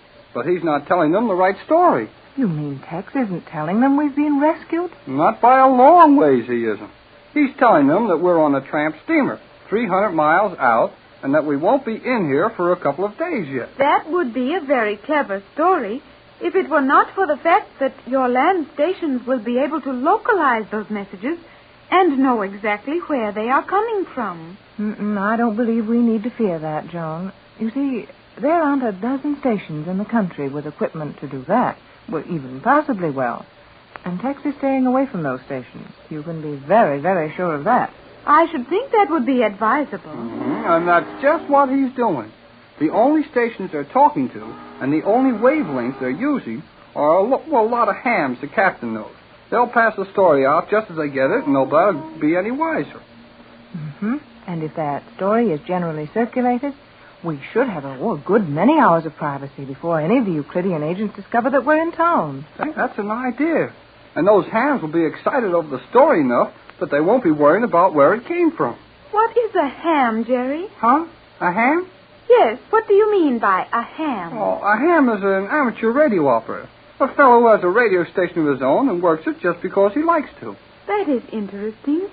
Are there many hams? Oh, thousands of them. Oh, yes. Jerry is a ham, aren't you? You bet I am. You see, my dad and I have got one of the best sets in Southern California. Come in. Oh, come on in, Tex, and join the powwow. I'll do that. It looks like a powwow at that, with you two all wrapped up in blankets. Well, now, Captain Bradford, we're warm and dry and comfortable, and our Indian appearance isn't bothering us one little bit. I say, as far as I'm concerned, you look fine. Sure do to me. What'd you find out? I think my story got over all right. No one suspects we're landing from this boat? Not a soul. How will we go ashore without being observed, Captain? Well, the captain's taking care of that. He's really got more supplies on board than he needs. And the men who helped load the stores, they'll remember that. So there won't be any suspicion aroused when the captain says he picked up some stuff by mistake. And as it looks like large cases in which most anything might be contained, he's just going to drop a few cases back on the pier. And we'll be in them. You don't mean we'll be in the cases? Right, and we won't get hurt. That should not be difficult. Well, I wasn't thinking of the difficulty of landing in those cases. But, Tex, what about the rescue? Well, surely someone in the harbor must have heard that crash and knows about this boat running us down. Yeah. Say, I forgot about that. What are they going to say to the captain when he comes in without any survivors from that wreck? And after all, Tex, the packing case thing isn't much of an excuse for turning an ocean-going tanker around when he's out in the open channel. That's all taken care of. Johnson will be the survivor. In fact, the only survivor. And as Johnson went out alone on that boat, it's going to look perfectly all right for him to be rescued alone, isn't it? Gee, that's smart. Why, it certainly is. Johnson is a survivor, just as he should be. That is a very clever plan, Captain Bradford. You are indeed the most resourceful man I have ever known. Aha, flowers for you, Tex. And thank you, Joan. But I can't take the credit for that. Johnson thought that one up. You sure did a good job. Now, Jerry, look, I want you to run along up and see what you can do to help Johnson, the skipper. I'll join you in a minute and give Pat and Joe a chance to dress. Okay, Tex. I'll see what goes on. Hey, don't be long. You know, we're mighty near the pier. Right, Jerry. You'd better get out of here, too, Tex. If we're that near the pier, Joan and I had better be dressing. Yes, I know that, but I want to get Jerry out of here long enough to tell you something I didn't want him to hear. Oh, yes, Tex? Is there any trouble, Captain? No, Joan, just something to smooth out. Oh, what is it, Tex? Well, one of the amateur radio operators I talked to, and thank heavens it was after Jerry came back here, was Jerry's dad. Jerry's father? Oh, how wonderful, Tex. Then he knows Jerry's safe. Yes, on the contrary, he thinks Jerry's on the high seas, still in danger. Oh, of course, your message. But what a shame to worry him like that. Well, I didn't dare tell him the truth. Anyone could have heard it. But that should be a simple matter. We will be in Los Angeles soon, will we not? In about an hour. Then Jerry's father will know he is safe in an hour. Well, that won't be so bad, Tex. After waiting all this time. Oh, I know that part of it, but I just wanted to ask you if you'd phone Jerry's dad as soon as we land and sort of break it to him gently. Might be quite a shock if he runs in on his father and, well, I can't do those things. Don't worry, Tex. I'll break it gently. Hey, hurry up. We're there right now. Oh, Joan, Tex, we're home, safe and sound.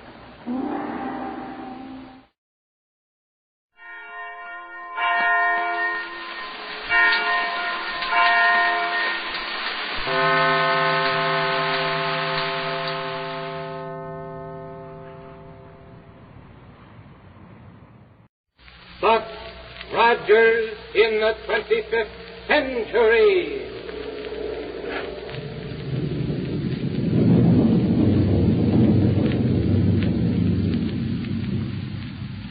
Buck Rogers is on the air, brought to you by the makers of Popsicle, Fudgicle, and Creamsicle, those delicious frozen confections on a stick.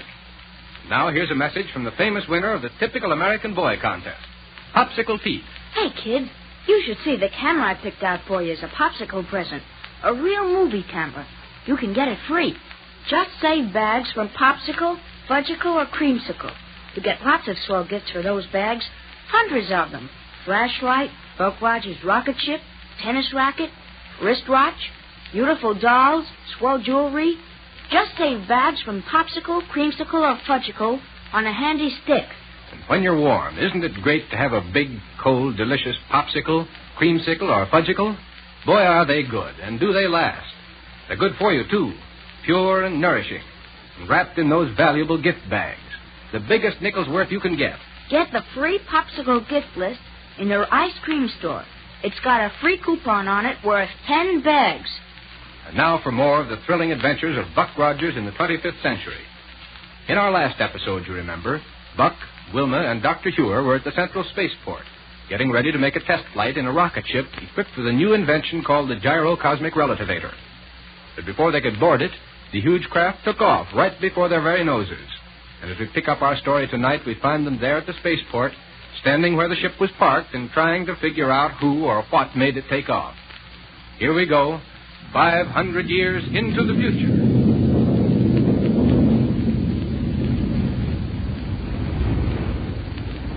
There goes our rocket ship. I don't understand. Look, who could have taken it? Beyond me, Wilma. And the new Gyrocosmic Relativator's on board. Right. That's why it was able to take off so quickly. And whoever took it must have known about that elevator. You're probably right, Wilma. But Black Barney is the only person I've told anything. Dr. Hewer. Yes, Buck? That message that came in from Central Radio Bureau just before we came outside here to get into that ship. Still at Kane and Ardela. Oh. Sure. If they've just escaped from the municipal prison, the one thing they need most is a rocket ship. And those two wouldn't waste any time getting it. You're right. Yes, sir. They probably came right out here to the spaceport, saw our test ship standing there with nobody around it, and hopped right off in it. Look there. Huh? They must have used one of those little air roadsters there to fly over here. Unless they all belong to the workmen out here. They certainly couldn't have walked out here in such a short time. Well, come along anyway. Well, where to, Doctor? We'll take one of these little roadsters and go back to my laboratory. Okay, come on. You think there's some connection between this business of the stolen rocket ship and the report about the ransacking of your laboratory? Exactly. Now, get in, Wilma. Right. Go ahead, Doctor. I'll take the controls. Thank you. All ready, Buck? Here we go.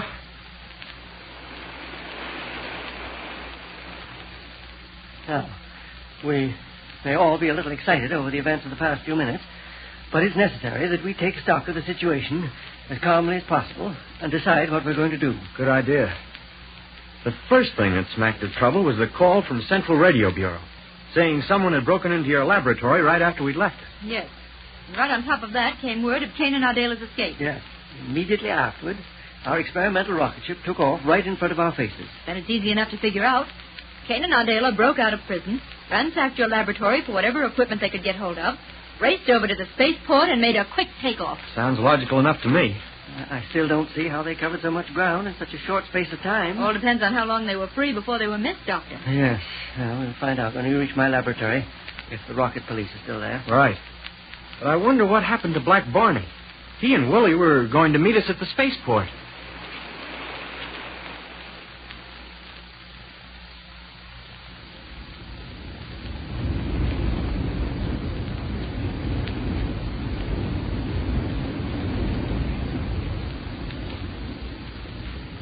Well, Willie, it looks like this new invention of Dr. Yours on this here new test ship don't work. Yes, sir, Mr. Barney. I guess you're right, all right. Sure.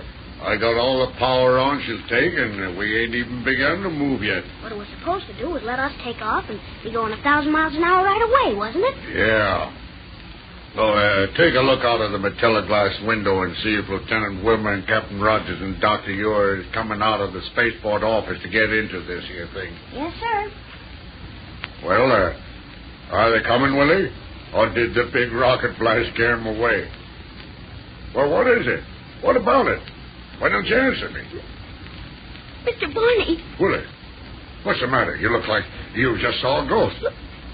Look out of the window, Mr. Barney. Huh? Sure, Huh? Hey, Willie! It's a couple of 100 miles below us. But we didn't take off. You hear me? We didn't take off. It must be Dr. Yours' invention. That's what did it. Oh, but it couldn't be on account of we didn't take off, I tell you. Yeah, that's what it is, sure. Boy, that's wonderful. Certainly had me scared for a minute, though. Yeah, me too. Why, Willie, you mustn't let a little thing like that scare you. And don't you see? What we're doing is making the first official flying-out trip of the first rocket ship that was ever equipped with this new gyro thing. Oh, is that what it is? Yeah. And we're saving them all the trouble of having to try it out. I thought you said you wanted to take off in it before they could, so there wouldn't be any danger for them. Yeah, that's right. For me and you to try it out is all okay on account of if it didn't work and the whole place blew up, it wouldn't make no difference. But I wouldn't want Lieutenant Wilmer, Captain Rogers, or Dr. Ure to take no chances with something new like this. So that's why we done it. Boy, certainly a great invention. How does it work? Well, there's a lot of technical things about it I'm afraid you wouldn't understand, Willie. Well, I can try to understand, Mr. Barney. Tell me. Okay. Now, this here is a machine bolted down right here. Uh-huh. And the stuff on the side of it here is some kind of electric cells. Photoelectric cells. Yeah. That's what I was going to say. But what are all these gears for? Willie, that's what they call this sort of protono, hypnoto, deuterono, teleradio, and all that sort of stuff. Huh? You see, the gyro-Thomas stuff on the super neutron goes around the ultra-hyper thing that's connected with the elementary connection. I must say that whoever ransacked this laboratory of mine certainly made a good job of it. Yes, but Dr. Hewer, Yes, Wilma? where are the rocket police? Why are they going to wait here for us? Here's your answer, Wilma. Yes? What is it, Doctor? A note from their captain. Yes, sir. Oh, Dr. Hewer. I've just received word of Kane Ardale break from municipal prison. Believe that to be a logical place for us to center activities. Signed, Captain Barton. And to be honest with you, I'm glad that they aren't here. Why do you say that, Doctor? It'd be much easier for just the three of us to look around here and see what's been taken. That's true. Well, where do we start? Subcosmic radio. It's like Barney calling. I'll take it. I wonder where he can be calling from. Well, Barney, this is Dr. Hewer. Well, yes, this is Dr. Hewer. Well, Doctor, what do you think of me and Willie saving you folks a lot of risk and trouble, huh? Where are you, Barney, and what are you doing? Don't you know? No, of course not. Well, then guess. I dare you. No, Barney, you tell me. Why, Doctor, me and Willie is flying around up here in space trying out the new gyro thing of yours. What? You mean you're in the test ship we had waiting for us at the spaceport? Sure. Well, but Barney, how... Well, we figured the best way to keep you folks from risking yourselves by taking off with this new contraption was for us to do it. Thank goodness it wasn't Kane and Ardale. Barney. Yeah? Is everything all right? No trouble? No, sir. The ship works fine. Of course, it took me and Willie a couple of minutes or two to get it all organized out. How do you mean? Well, when I first turned on the power, we didn't feel the ship moving under us. It was just the same thing as though we had the rocket power on, only we didn't have it on. Just like we was being held down by a big rope or stuff. But at the same time, we could hear the motors roaring. Splendid. Then the new gyrocosmic relativator works perfectly. Oh, good for you, Doctor. Sure, Doctor, it works fine. How about navigation with it? Any difference? No, not a bit of difference, Doctor. Well, then, even if you did deprive us of the privilege of making the first test with it, I'm mighty gratified to know the new gyrocosmic relativator works all right. And now... Listen, Doctor. Yes? Would you please kind of do me a personal favor? What is it, Barney? Will you please say the name of this thing over again? Why, surely. You see, I started explaining it all out to Willie here. Yes. And when I come to telling him its name, it kind of slipped my mind. You know how it is, Doctor. I always got so many important things to think about all the time that them little details kind of slip my mind. Poor old Barney. So if you don't mind, would you say it for me just one more, please? Barney, it's a gyrocosmic relativator. You hear that, Willie? Yes, sir. Gyro-cosmic relativator. That's it. You see, Doctor, didn't I always tell you that my Willie was going to be a great man someday? And that proves it. Well, now, Barney. Yeah? We're having a little trouble down here, and we're badly in need of that ship you're in. No kidding, Doctor. Yes. And here's what I want you to do. Yeah? Cut off the power right away. Yes, sir. There. Power's off, Doctor. Good. Now, just as soon as we've finished talking, face that ship you're in around and head back for Earth just as fast as you safely can. We'll be waiting for you at the central spaceport. Okay, Doctor. We'll turn back on the power again and head back for Earth as fast as we can. But would you mind telling me what the trouble is? Killer Kane. Kane? Yes. He and Ardale have escaped. Say, that's awful. That's why we need the rocket ship with the relativator. Well, Doctor, we'll head right back again. All right, Barney. Signing off. They're signing off. You hear that, Willie? Yes, sir. It's pretty serious, isn't it? Of course it is. And I guess they don't only need the rocket ship down there. Huh? They probably need me, too. When people like Kane and Ardale get loose, Willie, there's going to be a lot of trouble. Well, then, let's get started back to Earth. Yes, sir. Hang on for power.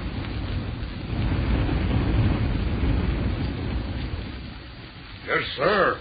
Everywhere they go, there's trouble. I know it. Killer Kane's dangerous. Very, very dangerous. Yes, sir. Why, if he was to see you coming at him, he'd like as not pull out a rocket pistol or a disintegrator and Bluey, where are you? Oh, you aren't afraid of him, are you, Mr. Barney? Oh, me? Yes, sir. Course I ain't. Me afraid to kill a kid. That's a good big joke, that is. Well, Barney, Huh? I can't tell you how glad I am to know that. Now, listen, you must have... Exactly right, Willie. Killer Kane. Well, with Kane right there aboard Black Barney's rocket ship, things don't look so good. But you're looking pretty good, Popsicle Pete. And where's that song you wrote? Gosh, I can't think for all these people. Oh, sure you can. Go ahead. They're all your pals. All right, here goes. Popsicle, popsicle, fresh fruit ices on a stick. They're so good and they're so big. Popsicle, popsicle, save the bags and get a gift with Popsicle. Well, that was perfectly terrific, Pete. And everybody loves popsicles. Those great big fresh fruit ices on a handy stick. And the bags are just as good as money for wonderful free gifts. Popsicles are made fresh every day from fine, wholesome ingredients. Doesn't it make your mouth water just to think how good they taste in all those fresh fruit flavors and how long they last? The best, biggest nickel's worth anywhere. And don't forget, fellas and girls, save those bags from Popsicle, Fudgicle, and Creamsicle. And get those free presents. A camera, a wristwatch, jewelry, fishing tackle, hundreds of swell gifts. You'd better save bags every day.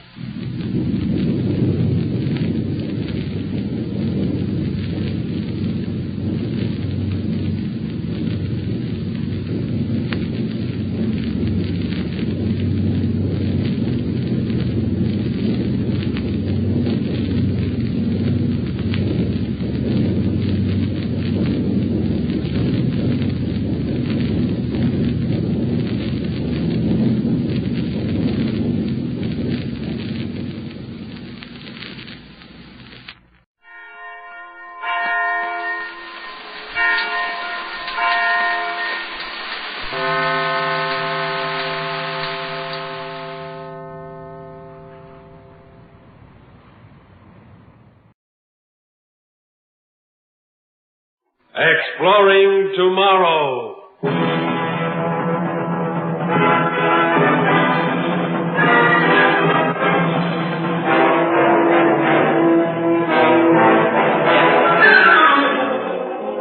And now, here is your guide to these adventures of the mind, John Campbell. When men start a new project, it starts with a plan.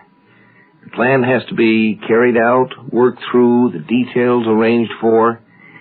You don't have any trouble until the thing you did not expect turns up.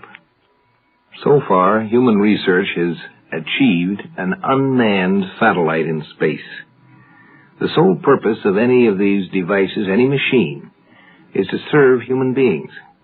The machine goes first to try things out, but the sole purpose of doing it is so that men can follow. And women, too. But there are problems of purely human nature that sometimes complicate the most scientific of plans. Champagne. Oh, there you are, my dearest. My darling, my love, champagne. Oh, good heavens, Jeff. You'd think we were getting married all over again. Oh, why not? Let's make this our second wedding day. A celebration to end all celebrations. Besides, it is almost our first anniversary. Happy almost first anniversary, Lieutenant Alice Bloom. Oh, no. No, if this is going to be a late wedding feast, you must call me Mrs. Captain Jeffrey Britton. I demand my rights as a legally wedded wife, even if you do outrank me. Don't giggle. It's not proper for an officer in the United States Space Service to giggle. And for goodness sake, don't tell me the champagne bubbles tickle your nose. Oh, they don't. I love the stuff. Pour me another. Another, my dear Mrs. Britton. That was the finest half-pint of domestic champagne available, which is all a mere captain can afford. There is no more. For shame. The finest rocket pilot in the United States, and you can't even afford another bottle? No, not even for a going-away party. Oh, Jeff. It is a going-away party, isn't it? I won't see you for 6 months. Now, come on, sweetheart. Don't cloud up and rain. It's good duty, and you'll be back soon. 6 months isn't forever, you know. Oh, I know. But being stuck up on an artificial satellite for 6 months without you isn't my idea of fun. Oh, look, sweetheart, you'll like it up there. It's the oldest and biggest of our manned space stations. It has plenty of room inside and a crew of 400 officers and men. It even rotates on its axis to give you artificial gravity. At least you don't have to worry about space sickness. Oh, Jeff, don't be so serious. It's not the fact that I have to be up there that bothers me. It's just that I'm going to miss you. Ah, I thank you so much for that. I'll miss you, too. But there's nothing we can do about it. How right you are. The Space Service has no use whatsoever for personal feelings. Except, of course, that they hope you don't get killed. Do you know what? I give up what? I was shown an instruction film. Told all about Space Station 1. You know, how safe it is. Did you know that every compartment has individual heating and oxygen supply in case of emergency? And did you know that all the walls are filled with a plastic self-sealing compound like a car tire, so that if a small meteor hits it, it won't lose too much air? Well, sure, it's safe. 1,000 miles straight up over Earth, and you're as safe as in your bed at home. Hooray for safety! And now, my dear cheapskate husband, will you do me the favor of buying me another bit of champagne? Or will I have to buy it myself? Oh, darling, this is our last night together for 6 months. So I suppose I'll have to buy more champagne. Hey, waiter!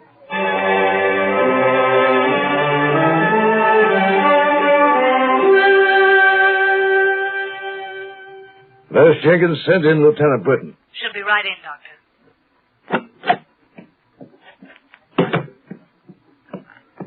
You wanted to see me, Major James? I certainly do.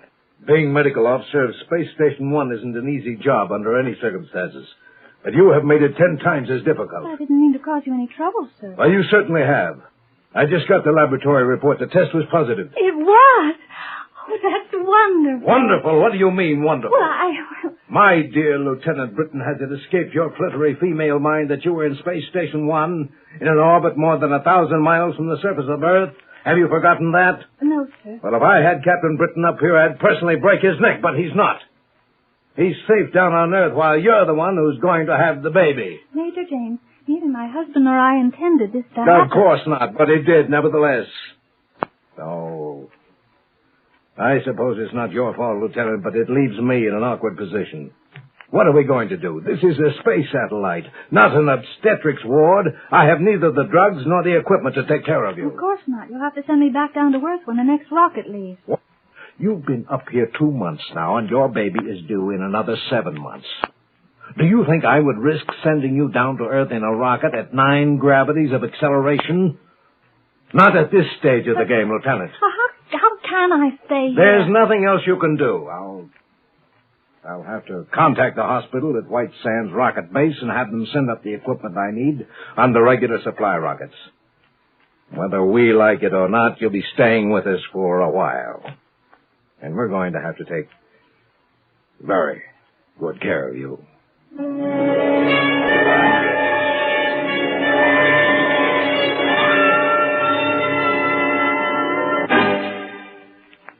Exploring Tomorrow continues in just a moment. This is Bill Goodwin. You know, someone once said humor is the true democracy. And that's why we Americans can smile when we tell the stories of the legendary heroes who helped to build our country's great institutions and industries. Like Bowleg Bill, hero of the tuna fishing industry. Back in Provincetown, Massachusetts, they claimed that when it came to hauling in the horse mackerel, as the Easterners call tuna, Bill could handle 2 gaffs at once and catch more than any 6 men put together. And they're still talking about the time Bill caught old Slick Britches, the biggest horse mackerel of them all. No one could ever get his hooks into Slick Britches, who weighed 2,000 pounds and had a tail 6 feet long. But Bowleg Bill promised to land him single-handed. He set out in his boat, toss-up, and when he spotted Slick Britches, he made a grab for him, but the tuna slipped through his hands. So Bill dove over the side, and before folks knew what had happened, Bill was sitting astride old Slick Britches, who was bucking like a bronco. He leaped almost a mile out of the water, but Bill hung on. All over the harbor they went, jumping and leaping, but still Bill hung on. Fight leap over the toss-up, and then calmed down, all the fight gone out of him. Bill steered him toward shore, but all of a sudden he headed him back out to sea, slapped the tuna's tail, and jumped off. Now, folks were mighty disappointed when Slick Britches disappeared, but it was like Bill told them. There's nothing that'll break a cowhand's heart so quick as to find a critter with the ruff all rode off at the first mount. Yes, sir, it is a democracy which lets us tell the stories of such a legendary character as Bowleg Bill with a twinkle in our eyes and a chuckle in our throats. And so long as we continue to laugh together as a people, ladies and gentlemen, we will live together as a nation. Alice had called attention to the fact that the space station had not been adequately designed. It had been designed all right to take care of men and of women, but taking care of human individuals is not enough if we are to really enter the space stage. We have to take care of the human race. That's something Alice was bringing to attention. Here's some more of the laboratory reports on Lieutenant Alice Britton, Doctor. Oh, yes, from her last checkup. How is she doing this? Seems to be doing quite well, Doctor. The light gravity is helping, I think. Oh, only 59 days to go. Less than 2 months, if our figuring is correct. I have nearly all the equipment I need now, and by the time she's ready, it'll all be here. I've been checking it off the list as the supply rockets unload each piece. You don't have far to go. You know, Nurse, 5 months ago when I found out that Lieutenant Britton was going to have a baby, I was really worried. But now it looks as though there's going to be nothing to it. One of the doctors from White Sands Rocket Base is coming up next month to help, and everything ought to go pretty smoothly. But I was sure worried for a while. Why were you worried, Doctor? After all, women aren't supposed to go around having babies in space stations. Well, it looks as though Lieutenant Britton is going to set a precedent. Good heavens, I hope not. If all the women in the Space Service get that idea, we'll be running a nursery up here, not a fueling station. Well, you'll just have to. Emergency signal. There's been an accident. Phone, Doctor. Yeah, I'll get it. Sick ward, Major James speaking. What? Have you got her out of there? Well, then put her on the stretcher and get her to Ward 3. I'll be right down. What happened, Doctor? A small meteorite hit Section 6, and Lieutenant Britton was in there when it happened. They're bringing her up now, but there's no way of knowing how badly she's hurt.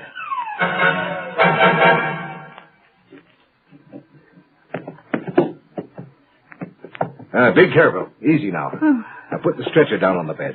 Oh. Easy. That's it, yeah. Now just take it easy, Lieutenant. All right, men. She'll be all right now. Thanks. Close the door, please. Oh. I hurt all over. You'll be okay. Nurse Jingles will bring down a hypo in a few minutes. You'll be all right. I think I'll live, Major. But my ears are still ringing. Well, you must have lost air. Can you tell me what happened? I was in Section 6 checking some meters. All of a sudden, bam! A little meteor punctured the outer wall. Just a little bit of rock the size of a marble. But it was moving fast enough to put a hole in the wall. It sure was. Then what? And I wasn't hit. The air started going out into the vacuum of space. The wall is self-sealing, but a lot of air left the room before the hole closed. The automatic door closed. My ears were ringing. Everything got fuzzy. I guess I fainted. You're lucky the meteor was small and moving fairly slowly. Sealing compound in the wall closed the hole before you lost too much air, really. Your nose isn't bleeding. You haven't got the bends, at least. No, but I'm afraid the baby's going to be here sooner than we expected. Yes, it looks like it. Now, don't worry. 7-month babies are just as good as 9-month ones. And you're a pretty healthy girl. You'll be all right. And so will the baby. I know we will. Take care of us, will you, Major? Sure. Don't worry. That's what I'm here for. Remember?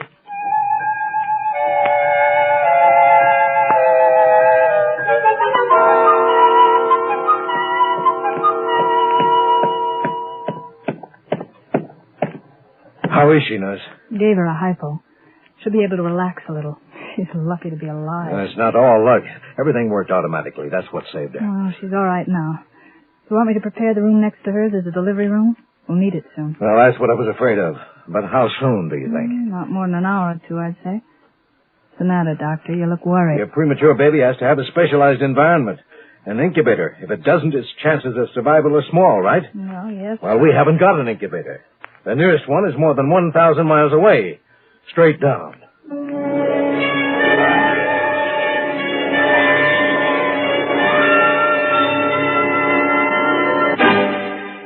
The plans that had been made, again, were not sufficient. You know, many times, a man who is working with machines and knows the machine in full, understands what it does and its functions, has never recognized what its basic nature is. He's too close to it. It's the forest and the trees again. And sometimes somebody who really doesn't know as much about the machine understands it better. Major James speaking. Yes, Colonel. From where? Europe. Yes, sir. Yes, I understand, sir. Very well, Colonel. Thank you. Oh, brother, that does it. What's the matter now, sir? Our message to White Sands was intercepted. The newscasters have gotten hold of the story. The communications officer just picked up a broadcast from Europe. Big stuff. First baby born in space. Emergency measures being taken. The whole world knows about it now, and everybody on Earth is praying for Lieutenant Britton and her baby. Big sob story. Oh, Doctor, you may not like all the publicity, and maybe it isn't a good thing in some ways. But personally, I'm kind of glad it happened. Oh? But why? Doctor, that girl may need all that praying.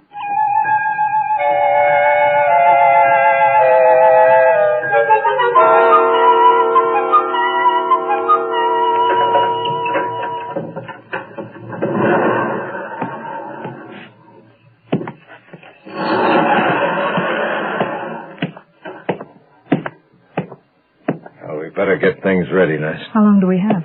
Half an hour at the outside. I had Nurse Bryson fix up the preliminaries. Any news? The station commander called. He said that White Sands has assigned Captain Britton to pilot the rocket that's bringing up the incubator. She'll be glad to see him.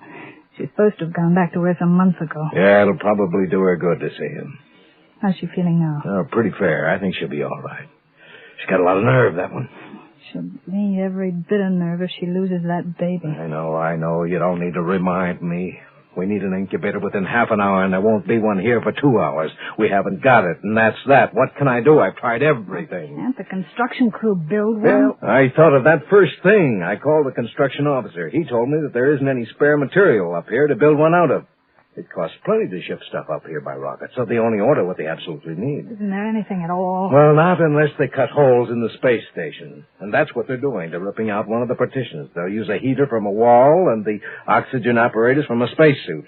They're trying to get it finished in time. But they won't finish in time, is that it? That's it. They'll get done about 15 minutes before the rocket gets here. There's just no time, that's all.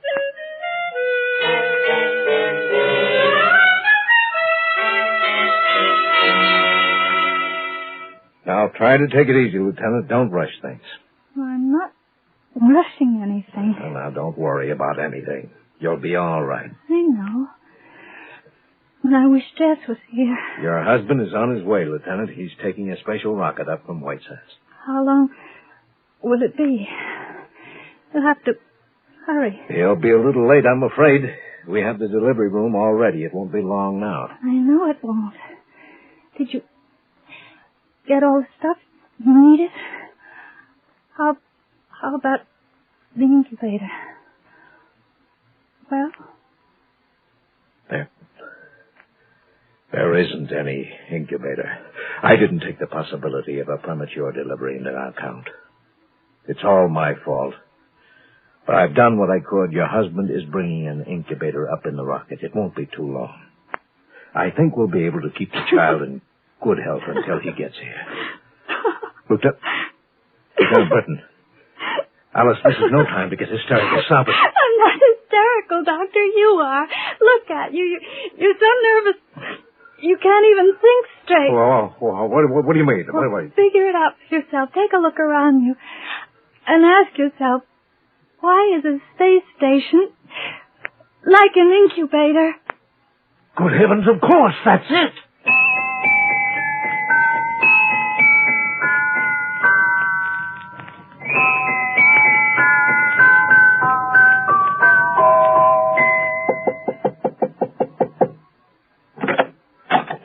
Can I come in? Yes. We finally made it. Come over here.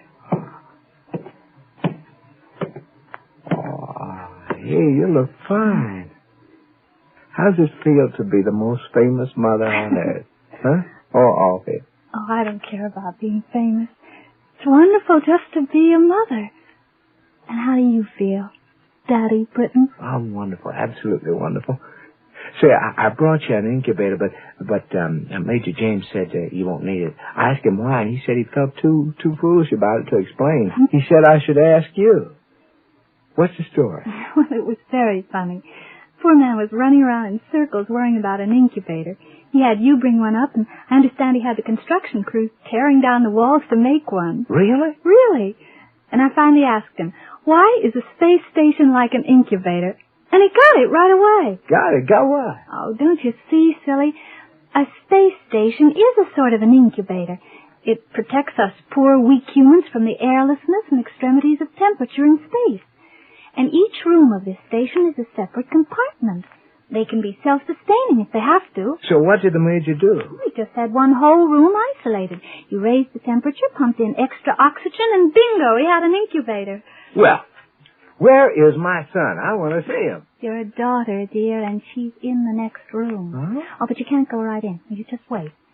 You've got a good many years ahead of you to get acquainted with her.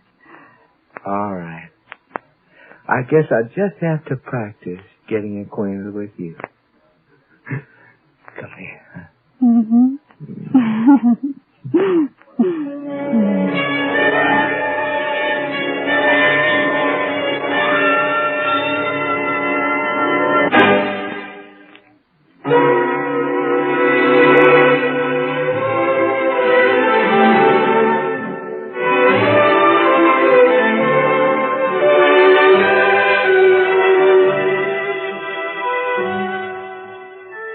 There's the impression that science fiction has to do with machines. It's all about gadgets and ray guns.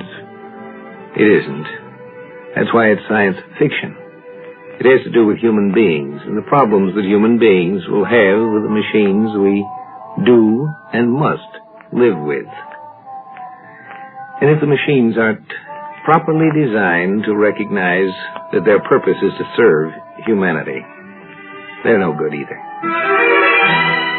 Heard in our cast tonight were Lawson Zerbe, Carol Teitel, and script was by Randell Garrett. Produced and directed by Sanford Martin in New York. Guy Wallace speaking. This is the world's largest network.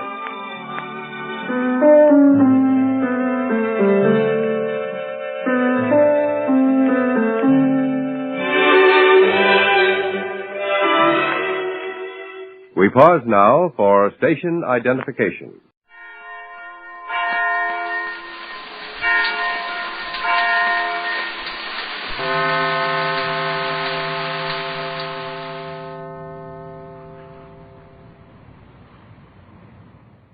Kellogg's Pep, the super delicious cereal, presents The Adventures of Superman. Faster than a speeding bullet.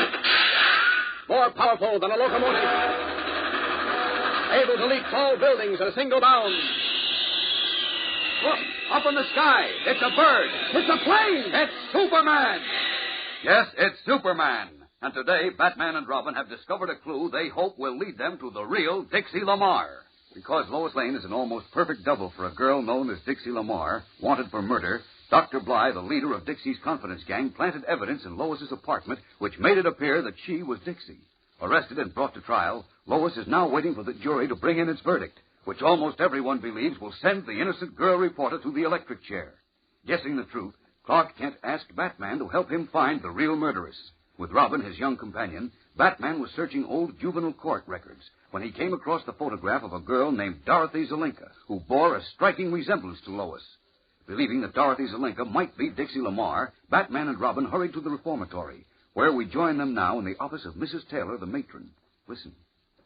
You say you remember this girl, Mrs. Taylor? Yes, quite well. She served a term here several years ago. Her name at that time was Dorothy Zelinka. We think she's Dixie Lamar now. I beg your pardon? Dixie. No time to go into that now, Robin. Could you possibly tell us where Dorothy Zelinka can be reached, Mrs. Taylor? Oh, I'm afraid I can. Uh-oh. It's been 5 years since we released her. She reported to the parole officer for a year following a release, but then we lost contact with her. Well, don't you have any address for her? Only the one she gave when she was arrested. Well, may we have it, please, Mrs. Taylor? I'll get the file. It's right here. Well, thank you. We haven't time for any Sherlock Holmes stuff now, Batman. Jury will be bringing in its verdict any minute. For all we know, they've already brought it in. Well, keep your fingers crossed and your shirt on. Oh, are you kidding? When I think of poor Miss Lane and Jim Olsen and Mr. Kent sweating it out. Here we are. Dorothy Zelinka, 229 West Street. West Street? That's in the tenement district. That's right. Let's get going, Robin. I'm practically there. Well, thanks a lot, Mrs. Taylor. Make that for two. Oh, you're very welcome, but I doubt if the address will help you. Our welfare workers reported that Dorothy never went back there. Well, at least I... What's that? Hey, you have got the jitters, Robin. Those are just the noon whistles. Oh, come on. Goodbye, Mrs. Taylor. Goodbye. Hurrying from the reformatory, Batman and Robin leap into their Batmobile and drive a short distance to a shabby tenement district near the river. Stopping before 229 West Street, a dingy 5-story building with rusty fire escapes sagging below broken windows, they swiftly assume their garb of Bruce Wayne and Dick Grayson and climb 5 flights of uncarpeted stairs to an ill-smelling, dimly lit hallway. Lovely odors, eh, what? Aren't you glad you're not hungry? Never mind the gags. Now, let's see. 6A on this side. 6B over here. Okay, here's hoping. You're hoping for a bell. There isn't any. Well, hands were invented before bells. Go on, Robin. Rap on the door. Check. Wouldn't it be nice if Dixie alias Dorothy opened the door herself? You still believe in Santa Claus, don't you? I can dream, can't I? Quiet. Somebody's coming. Yeah, what you want? Oh, pardon me, madam, but What you want? I'm sorry to trouble you, but we're looking for a young lady who used to live here. Nobody live here but me. Oh, I understand, but this young lady used to live here, and it's very important that we get in touch with her. Her name is Dorothy Zelinka. Dorothy? You want Dorothy? Yes, we'd like... You know her? What you want with Dorothy? She... Hold it, Dick. Why, it's a matter of great importance, Mrs... I'm sorry, I didn't get your name. What you want Dorothy for? You cops, no? No, we're not. Oh, of course we're not. We're friends of a mutual friend, you might say. You sure might. I no understand. I don't know where Dorothy is. Don't know, don't care. Maybe she be dead, maybe not. Don't matter. It matters a lot to someone we know. Dick, look here, Mrs. My name be Zelinka. Zelinka? I no hurt nobody, no get in trouble. Are you Dorothy Zelinka's mother? Yeah, but Dorothy no good. Go to reform school, always trouble. Where is she now, Mrs. Zelinka? I don't know. She no come back from reform school. Maybe better that way. Haven't you any idea where she is? No, I don't know, and I don't care. You go look for her. Maybe you find her, maybe not. Goodbye. Oh, just a minute. Well, that's that. Not by a long shot. Quick, off of the clothes. Now, maybe a little job here for Batman and Robin. Huh? Come on, Robin. Strip down to your costume. Okay. But would you mind elucidating? What's the matter with your ears today? Didn't you hear that hot music when the door opened? So what? Mrs. Z must have fallen asleep with the radio on. Or maybe she likes Boogie Woogie. Maybe. But then who turned it off? Off? Right. And while she was talking to us. And she said that... She said she was all alone. Hey, maybe we've got something here. Something or somebody. I also caught a glimpse of a couple of suitcases, 2 very fancy pigskin jobs in the room next to the hall. Better and better. What would Mrs. Z be doing with pigskin suitcases? You can have the first guess. Ready? Ready. What do we do, bang on the door again and swarm ashore when it opens? Maybe walk into a load of artillery. Don't be silly. Follow me. And don't sound like the Marine. I'm a mouse. What's our objective? A door down the line there. There are 2 apartments to a floor, so that must be the back door to Mrs. Zelinka's dirty little nest. Boy, oh boy, if only Dorothy Zelinka alias Dixie Lamar's in that nest. Well, we'll find out. Hold it. I don't hear anything. Neither do I. Well, I'll just wait. Looking for somebody, boy? A guy with a gun. Look out, Batman. I see him. Hey, Doc, get a load of this. There, hold him. Get them, boys. I got you first, Chuck. Nice work, Robin. That's Dr. Bly. Oh, here come a dozen gorillas, and they've all got guns. We need reinforcements. This way. Hey, you're running away from the stairs. There'll be clay pigeons on the stairs, Robin. Up that ladder to the roof. Come on, hurry. The trap door better be open. Oh, that's the music of flying legs. Come on, get that trap door open. I'm trying to. It's stuck. Here, swing over. I'll open it. There. Okay, that's it. Up we go. I'm up. Come on, Batman. You'll comb your hair later. Okay. Help me slam this trapdoor shut, Robin. Right. There we go. There. Now, let's get going. What's the matter, Batman? Why did you get up? I've got a bullet in my leg. Oh. Here come our friends. Now what do we do? Dismayed, young Robin looks down at the wounded Batman sprawled across the trapdoor above Dr. Bly and his gunmen. We'll return in a moment for the exciting climax of today's episode. But first... Say, if you've got a big brother or a friend in the Air Force, he'd probably tell you that he's mighty glad you're collecting those swell insignia and warplane buttons from packages of Kellogg's Pep. Because those fellows want everybody to know what those insignia look like and what they mean, and to remember the grand job the Air Forces did for us in the war. And you know, you can be proud to wear those buttons on your shirt or jacket or cap. They're real long-lasting metal, you know, enameled white with the insignia reproduced in brilliant clear colors. Inside each package, you'll find your thrilling insignia or warplane button. So today, ask Mother to get P-E-P, Pep, made by Kellogg's of Battle Creek. And now, back to the adventures of Superman. Heavily outnumbered by Dr. Bly and his gang, Batman and Robin rushed up a ladder to the tenement roof. On the way, Batman was shot in the leg, and he now sprawls across the trapdoor beneath which Dr. Bly's men are gathered. Look, Robin, leave me here. Leave you here? Are you crazy? You've got to. Dixie Lamar's in that apartment. You've got to get help. We'll both get help. Come on, I'll help you. No, now listen to me. I can't move my right leg. But I can hold off Bly's gang while you get to the courtroom. Tell them that we found Dixie and send help. You won't get off the trapdoor, huh? Okay. Come on, get away from the trapdoor. They're going to shoot through it. Okay. Go ahead, blaze away, chums. But the first man who comes up here gets it. That'll hold them. Now go on, get going, Robin. I can't leave you, Batman. You can't stand off the whole gang. Only one man can come through that trapdoor at a time. It's a bottleneck. Then they'll get up here some other way. Listen. No, you listen to me and don't argue. You've got to get to the courtroom. Tell Kent we found Dixie Lamar. You've got to. Look, there's a range spot goes down the side of the building there, into the court. You can get down that way. Go on, Robin. Hurry. Hurry. Okay, I'll be back with the Marines. Good luck. Same to you. Undecided, Robin looks back once more at Batman, then leaps to the rain spout and slides swiftly down, hand over hand.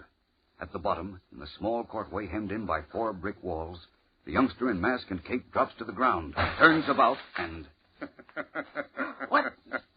Well. Fancy meeting you here, Robin. Just put up your hands, please. Dr. Bly. Very bright of you and Batman to face us here. Very bright indeed. Isn't it too bad that you have to die now, before you could save Miss Lane from the electric chair? His mind racing furiously, Robin faces the gun in Dr. Bly's hand, and the evil gleam in the man's cold, mocking eyes, and sees no way out for himself, for the wounded Batman on the roof, or for Lois Lane, who, at this very moment in the tense, crowded courtroom, seated beside Clark Kent, Perry White, and Jimmy Olsen, gasps as she watches the door of the jury room open and sees the 12 solemn-faced men and women file toward their box. Fearfully, Lois grasps Kent's hand, dimly hears him say, "Steady, Lois. Steady." Only one glance at the 12 solemn faces of the jury is needed to guess their verdict. And even Clark Kent, who is Superman, pales.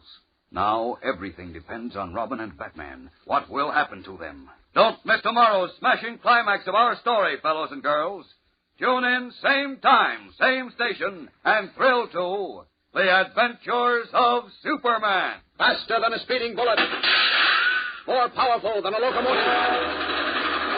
Able to leap tall buildings at a single bound. Look, up in the sky. It's a bird. It's a plane. It's Superman. Fellows and girls, be sure to follow the adventures of Superman, brought to you every day, Monday through Friday, same time, same station, by the makers of that super delicious cereal, Kellogg's Pep. And for other thrilling adventures of Superman, see your local newspaper. Superman is also a copyrighted feature appearing in Superman DC publications. This is the Mutual Broadcasting System. Kellogg's Pep, the super delicious cereal, presents The Adventures of Superman. Faster than a speeding bullet. More powerful than a locomotive. Able to leap tall buildings at a single bound. Look, up in the sky. It's a bird. It's a plane. It's Superman. Yes, it's Superman. And today we shall learn whether or not Robin can outwit the cunning Dr. Bly and reach the Man of Steel before it is too late to save Lois Lane. Lois Lane is on trial for her life, accused of murder while leading a double life as a gangster girl named Dixie Lamar. Reasoning that Dr. Bly, the leader of a confidence gang, had planted the murder weapon and other damaging evidence in Lois's apartment because Lois bore a striking resemblance to the real Dixie Lamar, Clark Kent enlisted the aid of Batman and Robin. As the jury was weighing Lois's fate, Batman and Robin traced the real Dixie to a metropolis tenement house, where they encountered Dr. Bly and a dozen members of his gang. Escaping to the roof, Batman was shot in the leg and insisted that Robin leave him and carry the news to Kent. Sliding down a range spot on the side of the building, the youngster in mask and cape landed in a small courtyard, hemmed in by four walls, where he found Dr. Bly waiting with a gun. Dr. Bly? Yes, indeed, in person. Very clever of you and Batman to trace Dixie Lamar to this tenement. What a pity that neither of you will be able to use what you have learned to save Lois Lane's life. Now, wait a minute. I'm afraid I can't spare a minute, Robin. My men are climbing the fire escape to the roof to take care of Batman. Once I dispose of you, I shall have to leave rather quickly. That's what you think. So goodbye, Robin. How'd you like that flying tackle, Doctor? Sorry I can't stick around to play some more, but that open window beckons. So long. Come right there. You can't get away. Whoa, that shot started my hair. Now, let me get out of this basement. Oh, wrong turn. There's the door ahead. I've got you, Robin. That was close, chum, but close only counts in horseshoes. Only this door is unlocked. It's unlocked. Any luck I can kiss you. Christopher Columbus, another courtyard. But no basement windows in this one. Oh, I'll have to go up that fire escape. Come on, Pete. The doctor will be with us shortly. Uh-oh, here he comes. I've got to make that roof. I've got you now, Robin. Close again, Doctor. Phew. That was a narrow squeak. 6 feet to the next roof. Well, let's make like a bird, Robin. 1, 2, go. You can't get away, you young fool. Put that in writing. I'll have my secretary attend to it. Uh-oh. That next roof is a story higher than this one. Come on, rope. Lasso that chimney. We've got places to go. Now I've got you. Up the rope we go. You'll repeat yourself, Dr. Bly. Say your prayers, Robin. I'm almost there. Missed again, pal. I won't miss this time. Oh, Christopher, he nicked my knee. Oh, it hurts like blazes. Gotta keep moving, though. Batman said carry the mail to Mr. Kent. That's what I gotta do. Way over there, I can see the flagpole on the courthouse. I wonder if Dr. Bly thinks he got me. He's certain to come up and make sure. Oh, can I make the jump to the next roof? I have to. Come on. Limping, his cape torn and his hands bleeding, Robin twists and runs and leaps from roof to roof, pursued by Dr. Bly. Meanwhile, in the courtroom where Lois Lane is on trial for her life, the jury has reached a verdict and returned to their box. In the front of the court, supported by Clark Kent and Perry White, Lois has risen to her feet, her face chalk white. John Fletcher, her attorney, stands nearby. Jimmy Olsen, unable to bear the strain, has retired to a seat. Minutes pass, and the crowd of spectators lean forward tensely, waiting for the judge to return to the bench from his chambers. I can tell by their faces, Clark. They've decided that I'm guilty. Maybe not, Lois. Oh, they have. I'm sure of it. I can just... Take it easy, Lois. Take it easy. Hope for the best. Here comes the judge now. Oh, dear. The bailiff strikes the gavel for order, and the spectators quiet to a hush as the dignified black-robed judge emerges at last from his chambers and mounts the bench. Clark. Steady, Lois. The tension is electric. The great crowd hardly dares to breathe as the judge faces the standing jurors and addresses their foreman, a thick, gray-haired man wearing glasses. Ladies and gentlemen of the jury, have you reached a verdict? We have, Your Honor. What is the verdict? We, the jury, find the defendant, Lois Lane, alias Dixie Lamar. Wait! Hold everything. Where's Mr. Kent? Great Scott! It's Robin! Who's this? Quick. What's he saying? Order! You're hurt! Order in the Dr. court! Bly just nicked me. Dr. Bly? Yes, he was chasing me. He almost had me, but he fell off a high roof. I think he was killed. What? Judge, you'd better hear this. Order! Listen, Mr. Order Kent. in this Batman court! and I found Dixie Lamar. You found Dixie did? Lamar? Where? In a tenement. 229 West Street. 229 West Street? Yes. Hurry, Batman's on the roof. Wounded. Okay, Robin. Kent, where are you going? Fletcher, stop the trial. Talk to the judge. The judge's chambers will do. Now, out of these clothes fast. Robin said Dixie Lamar was at 229 West Street, and Batman's in trouble. This is a job For Superman. There we are. All set. Up with this window. Out and away! Leaping from the courthouse, red cape streaming, Superman streaks over the very roof young Robin crossed on his wild flight from Dr. Bly. In a matter of seconds, the Man of Steel is above the tenement district, searching out 229 West Street. and the roof on which the wounded Batman, crouched behind a chimney, is tearing bricks from the chimney and heaving them at the half-dozen men who approach him across the roof, their guns blazing. There he is. Down to that roof. Down! Okay, Batman. You can relax now. You and Robin did a swell job. I'll just mop up for you. Well, Superman. Why, all that's holy. Okay. So, you boys are Dr. Blythe's little playmates, huh? Well, here's my calling card, mister. There.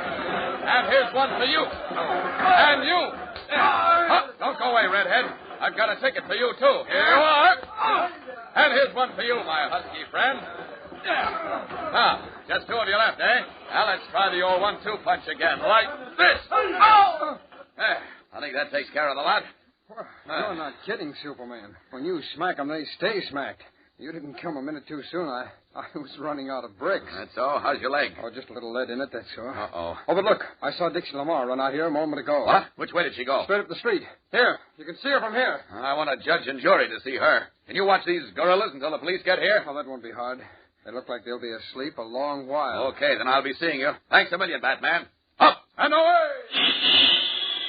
Streaking off the roof, Superman spots Dixie Lamar running up the street carrying a suitcase. Like an avenging eagle, the Man of Steel swoops down, snatches the murderess who had plotted to have the innocent Lois Lane pay for her crime, and bare moments later carries her into the courtroom and sets her down beside Lois.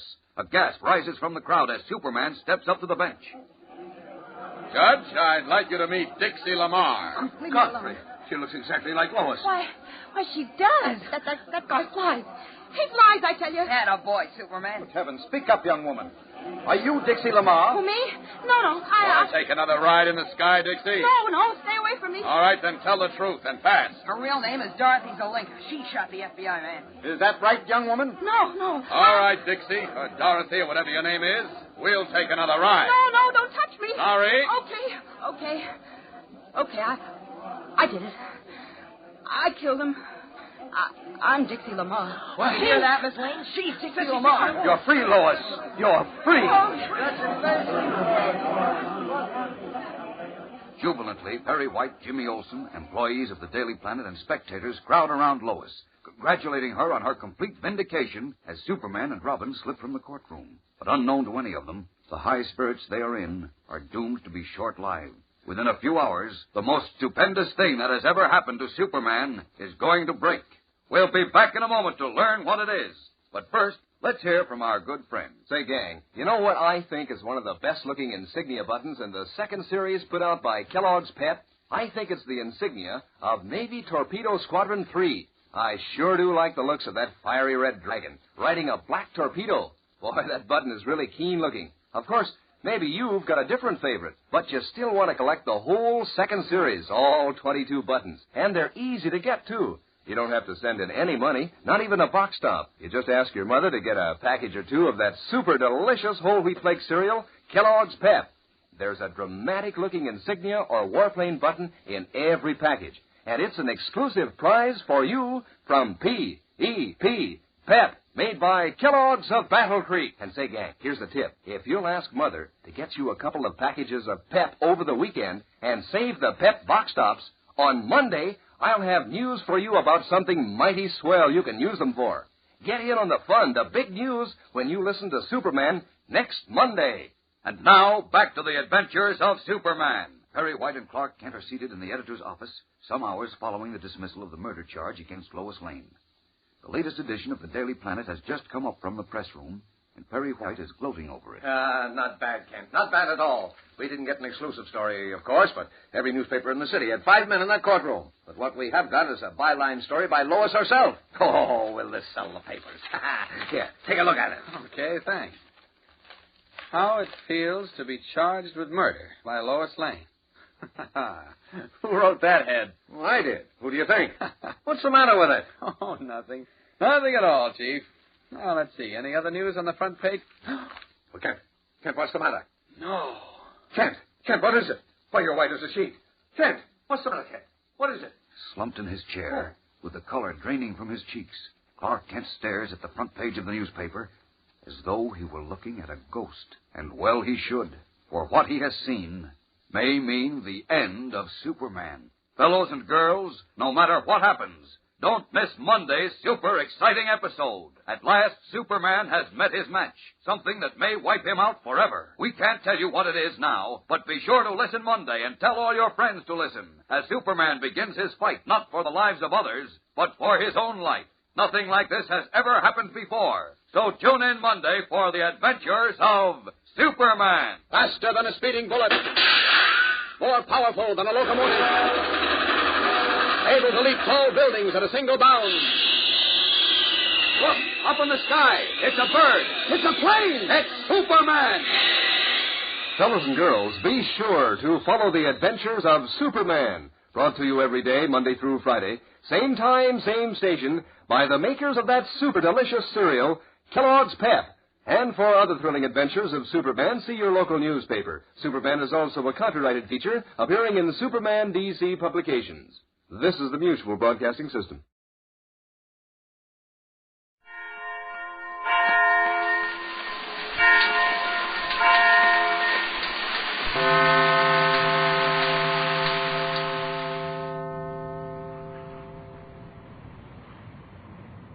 Kellogg's Pep, the build-up wheat cereal, invites you to rocket into the future with Tom Corbett, Space Cadet.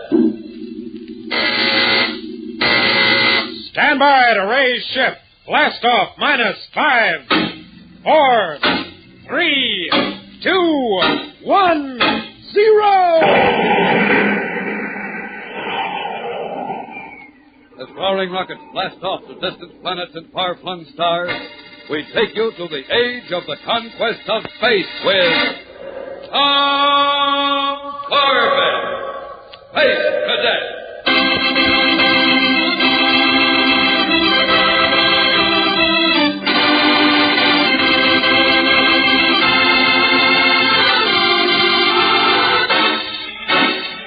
As a warm spring sun beats down on the campus of Space Academy, the cadets of the Polaris unit, Tom Corbett, Roger Manning, and Astro, lug their heavy space gear across the grassy quadrangle and step on the broad slidewalk, heading for the Academy spaceport.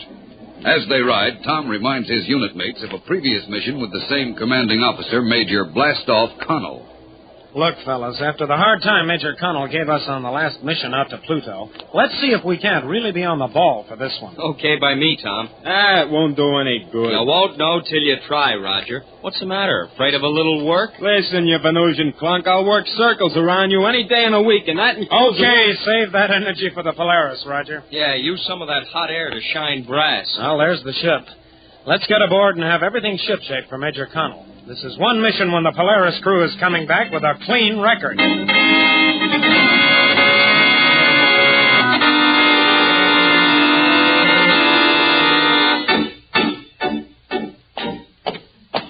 Polaris unit reporting, sir.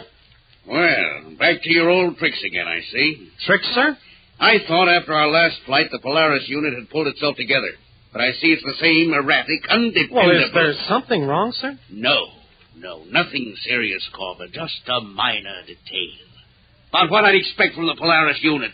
Who has the orders for this mission? Well, I have a copy of them, sir. Will you read the orders aloud, Manning, just for the record? Yes, sir.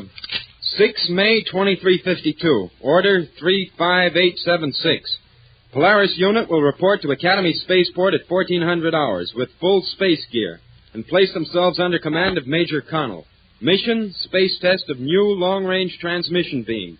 Destination, Tara, planet and system of Alpha Centauri. Spaceship to be used, the Annie Jones. Oh, murder. Does this ship look like the Annie Jones? Well, does it? No, sir. Just a minor detail you overlooked, no doubt, and a detail that will cost you each 20 demerits. Now haul your gear out of here and see if you can find the Annie Jones. That is, if you can tell the difference between a cruiser and a space freighter. Unit dismissed.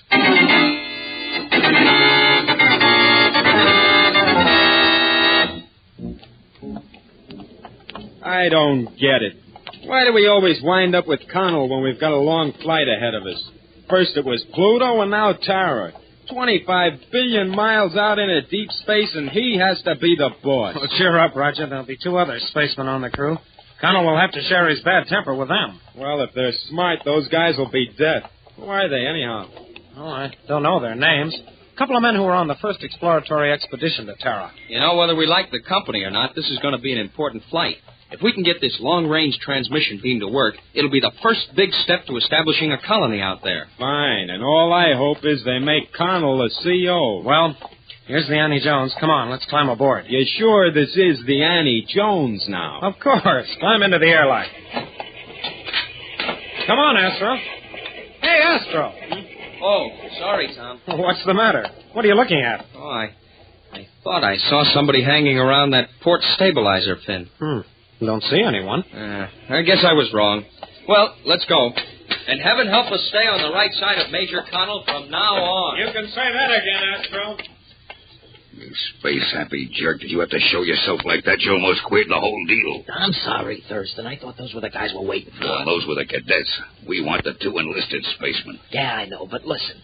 Are you sure this thing is going to work? We're going to make it work. I'm not letting a hunk of copper like that slip out of my fingers. But are you sure the satellite is really copper? For the last time, Lewis, I had that sample tested. The satellite around Terra is almost 3/4 solid copper. And right now, with no deposit on Earth, Mars, or Venus big enough to wire a magnoscope, it's worth more than plutonium. We'll be rich enough to retire on the dough we'll get from the first load. I still think we ought to charter a ship and get it legitimate. To charter a ship costs money, and we ain't got a single credit between us.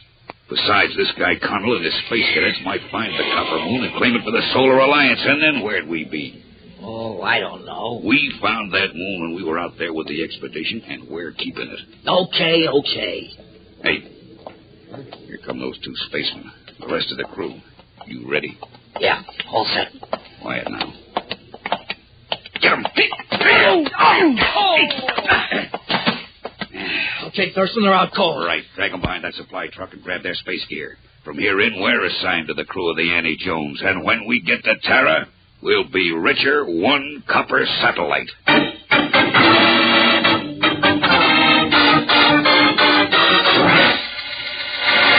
We'll return to the exciting adventures of Tom Corbett, Space Cadet, in just a moment.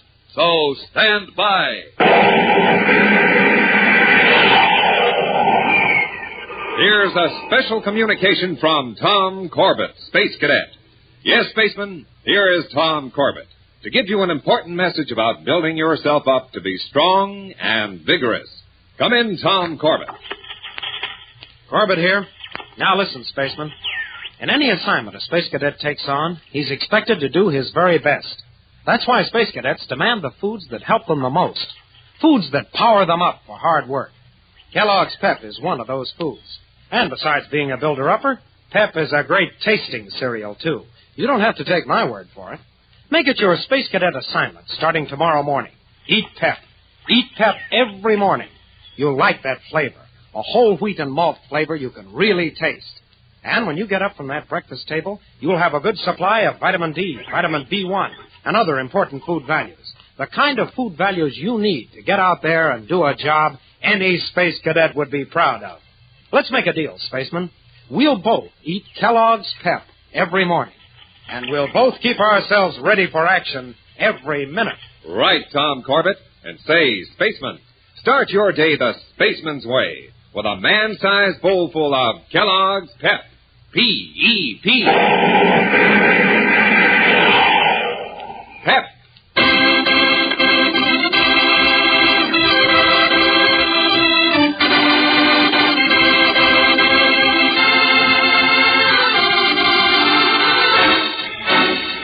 Blasting through space in the long-range freighter Annie Jones under the command of Major Connell, Tom, Roger, and Astro are bound for the planet Terra in the system of Alpha Centauri to test a new long-range transmission beam. Already off on the wrong foot with the harsh commanding officer, the boys are unaware that they face more trouble from the 2 enlisted spacemen in the crew. Thurston, I still think this job is awful risky. Nobody's asking you to think. We got to get rid of the cadets and Major Connell, and then the copper satellite is all ours. Yes, and how do we get rid of them? It's 4 against 2. And those kids aren't babes in arms. You let me worry about that. We're going to start cutting down the odds right now.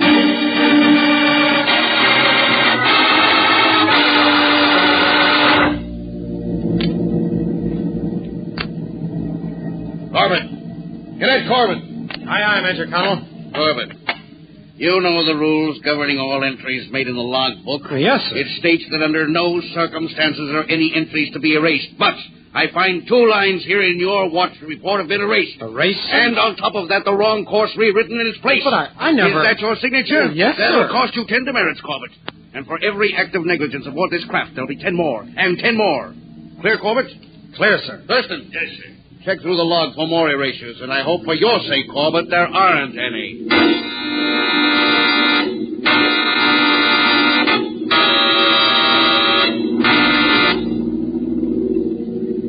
Attention, power deck, check in. Power deck, aye. Cadet Astro here. Stand by for course change of 4 degrees starboard at my command. Aye, aye, sir. 4 degrees starboard. Ready on steering rockets. Fire. Major Connell, we're swinging 10, 12, 14 degrees. Power deck. I said 4 degrees, not 14. Something went wrong, sir. The energy induction valve was wide open. Something went wrong, eh? We were in close formation, Cadet Astro. Do you know what would happen? Yes, sir. No buts. This is just another example of this unit's cockiness. That little mistake will cost you 20 demerits, Cadet Astro. Keep it up, and by the time we get back to Space Academy, the only power deck you'll handle will be on a kiddie car. And just in case you ever do have a kiddie car, you'll spend 4 extra hours a day off watch making rounds with Lewis. Maybe you can learn something from a real spaceman.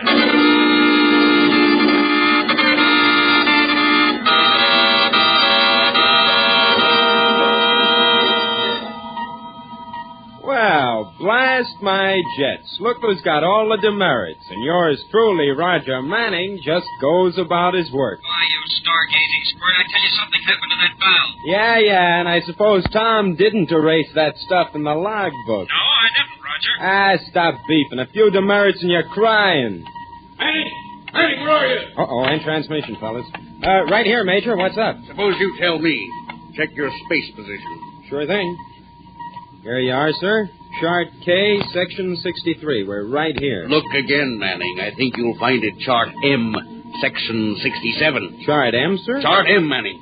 Check your dead reckoning again. Well, yes, sir. Hey, wait a minute. You're right, sir. It is Chart M, but how could that be? It's simple, Manning. You made a mistake. But I checked these figures 3 times, sir. You made a mistake, Manning. Well, yes, sir, I see it's wrong, sir, but I didn't do it, Cadet Manning, you admit there was an error? Yes, sir, and but you are the astrogator on this ship, aren't you? Yes, sir. I don't mind if a man makes a mistake. A human error can be understood and excused. But I cannot excuse a man who commits an error and then tries to wriggle out of it. It seems all I ever get from the Polaris unit is excuses. But I'm relieving you from duty, Manning, as an example of negligence. Return to your quarters.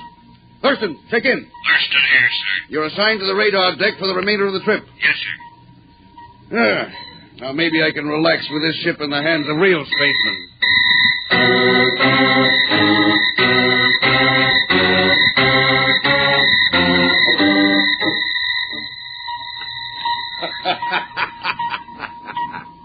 There it is, Lewis. Second in command. Recorded in the logbook, all nice and legal as far as the cadets are concerned. My idea worked like a charm. Yep. Planning all those mistakes on the kids and then denying it.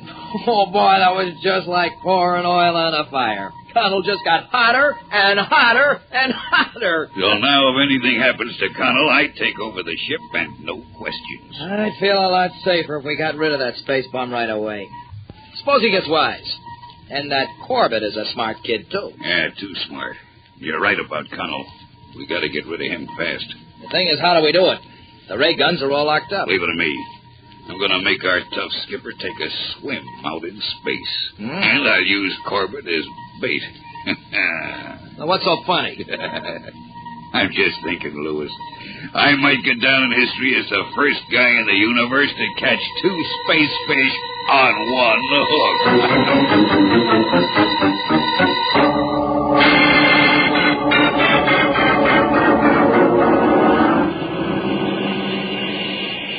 Tom, that error on the radar deck was in simple arithmetic. I couldn't make that mistake if I wanted to because I use a calculator on all problems. Right. And the first thing I learned was not to erase the logbook. And you, Astro, well, you couldn't turn the wrong valve if you wanted to. All right, then. What's the answer? Well, I don't know, but I've got my ideas.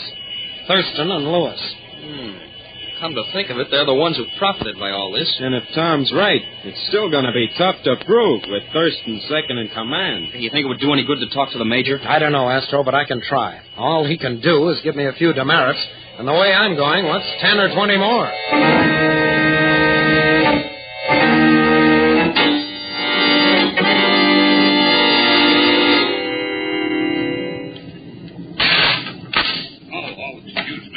All right, Thurston. What is it? I'm going outside to check the radar antenna. I wondered if Corbett here might want to come along. Come along? Why? Well, to learn something, of course. But if you'd rather not... Good idea, Thurston. A little refresher is good now and then. But I just finished the 6-week refresher course at the Academy, Major. Of all the lazy, stupid, short-sighted rocket wash. Get into a spacesuit on the double and go with Thurston. That's an order. Yes, sir. Oh, it's not so bad, Corbett. I can teach you a lot out there.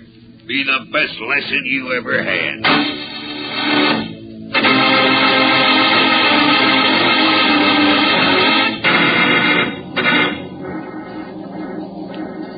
There's the antenna up forward, Corbett. You go ahead and I'll follow you. Okay, Thurston.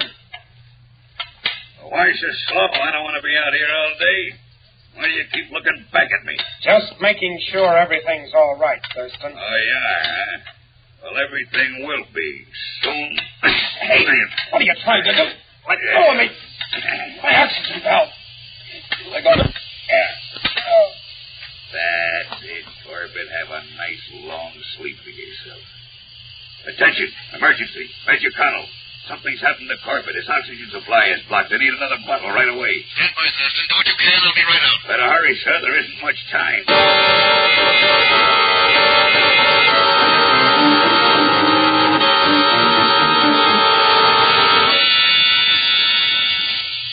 That's it.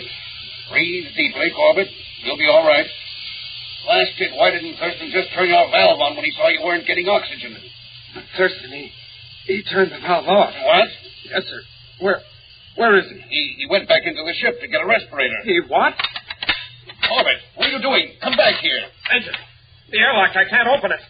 Thurston locked it from the inside. What? Thurston! Thurston! Check in or by the stars, I'll put you in irons. You're not putting anyone in irons, Connell. You're finished. I'm taking over the ship. What, you rotten space crawler? I'll tear you apart. Go on, keep blasting, Connell. That's all you can do now. Don't expect manning or Astro to help you. They're fast asleep. A little narco-sleeping gas in the oxygen circulating system, and they never knew what hit them. When we get to Tara, we wake them up and tell them you and Corbett had an accident. Now listen, Thurston. Better save your breath, Connell. You've only got 4 hours of oxygen in your bottles. So you'd better take a good look at the stars. They'll be the last thing you ever see.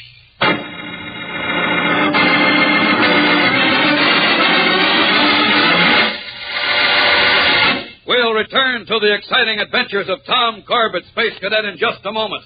So stand by.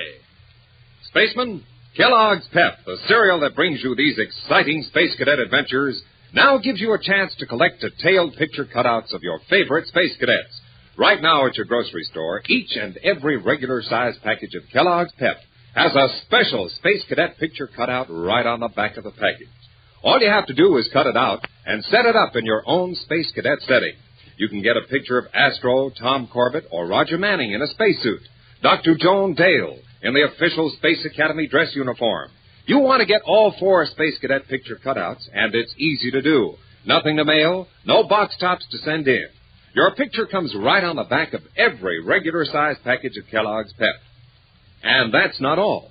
Right inside that package of Kellogg's Pep, you're going to find the best-tasting wheat cereal you ever poured into your cereal bowl. Just heat those golden flakes up high. Cover them over with milk and sugar. Boy, when you taste a spoonful of that delicious whole wheat and malt flavor, well, you'll call for second helpings right on the spot. So don't forget, ask Mom to get Kellogg's Pep as soon as you can. For a swell build-up cereal with Space Cadet picture cutouts on the back of every package, it's Kellogg's Pep. P-E-P. Pep.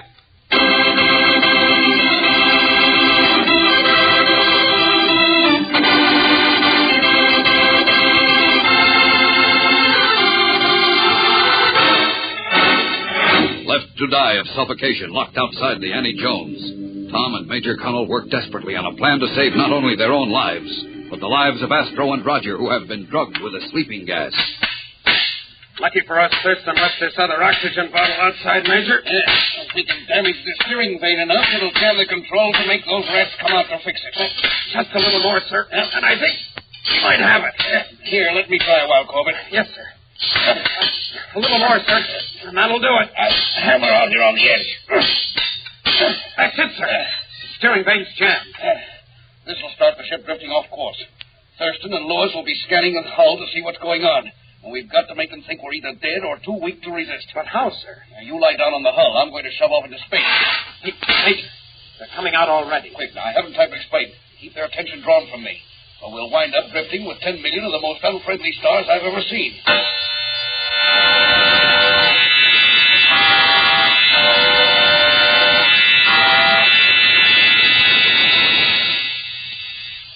Imagine those guys busting that steering vane with that oxygen bottle. Not a good at them, Thurston.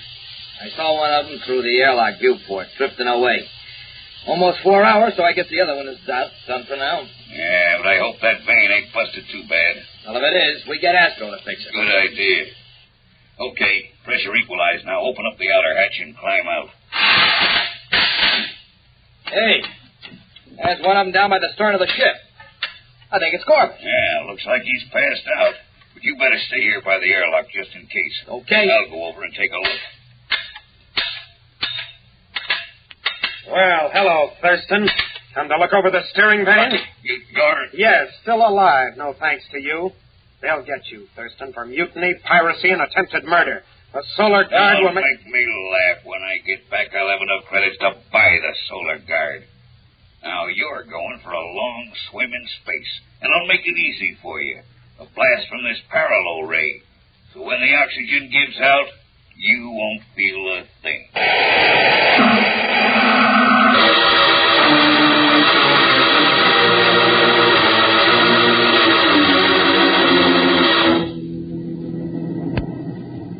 So by trying to keep it a secret, Thurston and Lewis lost everything. Thurston confessed they wanted to keep the discovery of the copper satellite to themselves, and the first step was taking over the ship. But I still don't understand what happened outside the ship, Major. Well, Roger, when the Major shoved off into space, I was supposed to act as decoy for the skipper to sneak up behind them. But how did the skipper get back to the ship? With the oxygen bottle, Astro. He waited for me to get Thurston and Lewis's attention, and then used the bottle like a jet to push him back. He came up behind Lewis and hit him with a bottle. I must have cracked his helmet. I couldn't save him. Well, what were you doing all this time, Tom? I'll tell you what he was doing. He was protecting me. Protecting you? That's right, Manning. To keep Thurston's and Lewis's attention, Tom took a parallel rate charge as calmly as if he were listening to a lecture at the Space Academy. Well, I'll be a stargazing lunatic. And speaking of Space Academy, it's going to be a long time before we get back. I've received orders from Commander Arkwright to bring the copper back with us. So you'd better get a lot of sleep. We've got a big job ahead of us. Sleep? After a round with that narco gas, I want to stay awake for 6 months. Oh, blast my jets. Now I've heard everything. Manning passing up sack time. Oh, rack it off, you Venusian hillbilly. Listen, you skinny space Hey, jerk. fellas, take it easy. The Major. Never mind, Corbett. Let them blast. It shows everything's back to normal again. Thank the universe.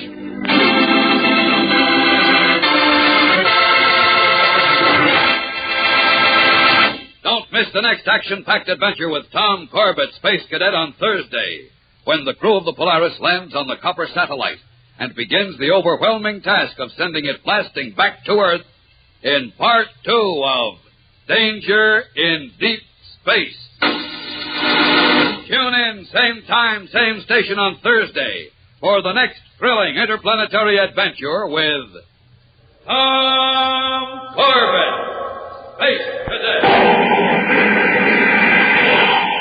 Brought to you by Kellogg's Pep, the build-up wheat cereal.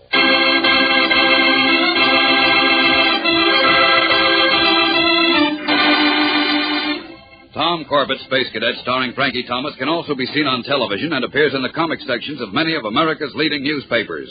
Look for it daily and in weekend editions. Featured in the cast were Al Markham, Jan Merlin, and Andy Donnelly. Today's program was written by Richard Jessup and directed by Drex Hines. Jackson Beck speaking. Kellogg's Raisin Bran has a secret. Kellogg's Raisin Bran has a secret. And what a secret! In Kellogg's Raisin Bran, the tasty raisins are dipped in honeycomb. That means plumper, more tender raisins along with delicious golden crisp bran flakes. Both fruit and cereal, all in one box. And no other raisin bran but Kellogg's gives you the tender goodness of raisins dipped in honeycomb. That's Kellogg's secret. So for your breakfast, make sure you get Kellogg's, because Kellogg's Raisin Bran has a secret. This program came to you from New York. America is sold on ABC, the American Broadcasting.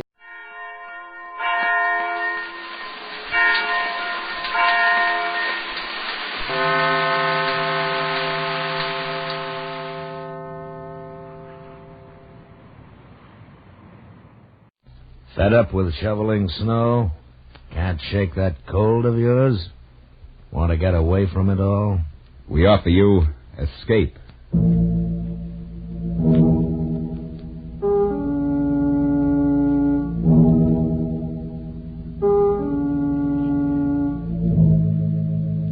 You were alone in a remote village on the Welsh border, surrounded by silent townspeople who were watching and waiting for you to decide to lose your soul.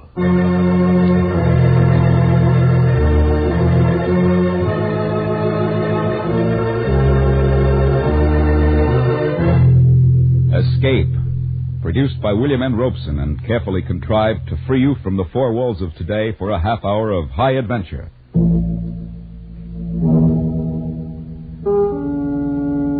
Today we escape to a remote section of Wales and a strange village between two worlds, as Algernon Blackwood described it in his eerie story, Ancient Sorceries.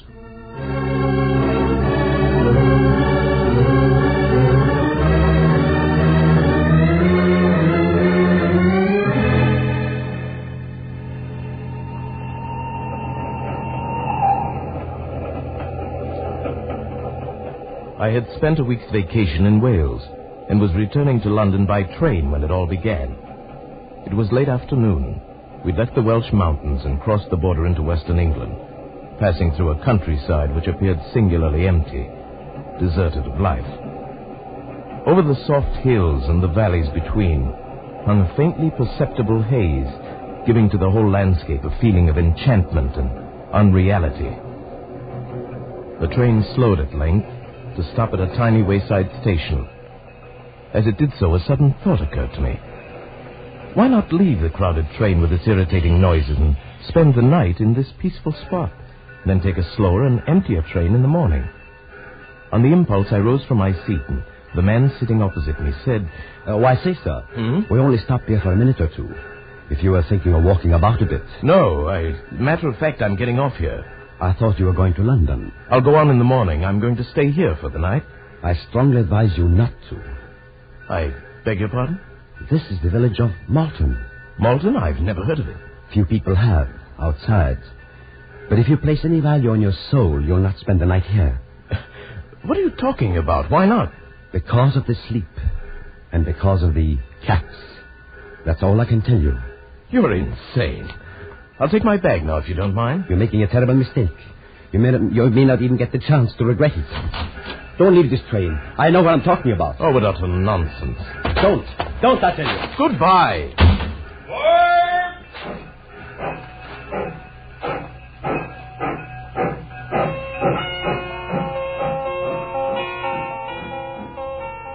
I stood there on the embankment as the train pulled away. What was the matter with the man, anyway? Cats, sleep. His words made no sense. I picked up my bag and started walking up the long hill toward the village, and suddenly, for no reason at all, I shivered.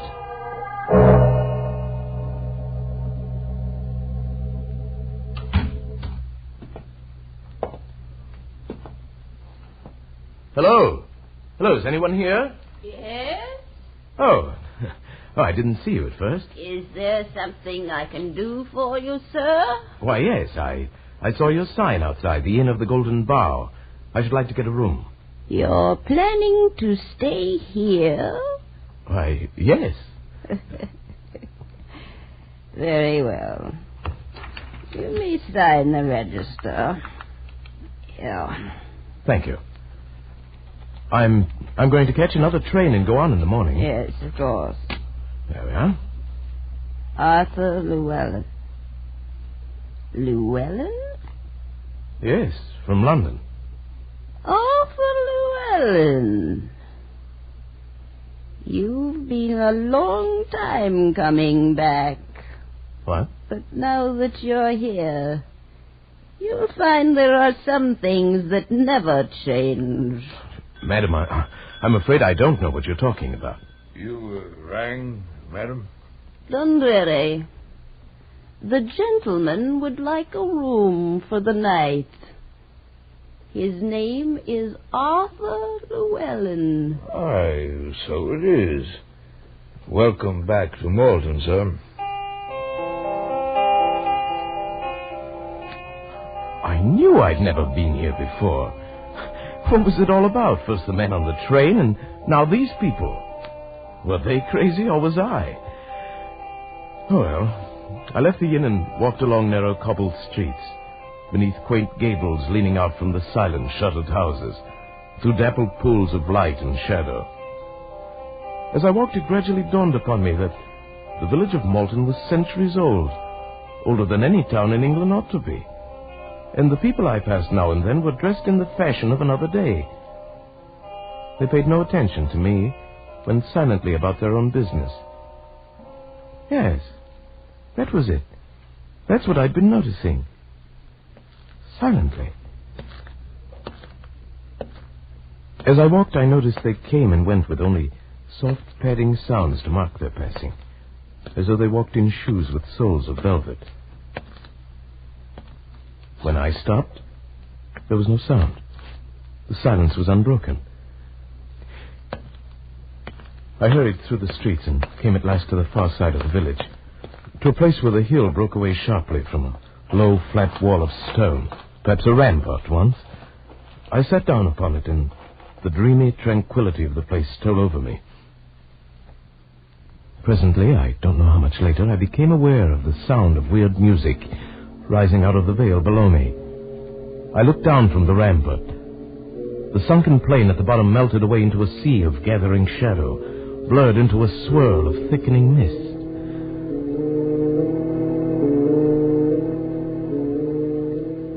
I thought of dead trees swept by the night wind, of animals with half-human voices singing to a white moon, of the wailing of cats on the roof tiles at night, of unearthly creatures far off in the sky calling to one another in chorus. I felt my heart beat faster and faster, felt the vague stirrings of some urge inside of me trying to answer the awful call of that music. I fought against the feeling, fought against myself. And even as I did, I found I was staring down into that valley, peering desperately into the dark mist, trying to see I don't know what. And then suddenly,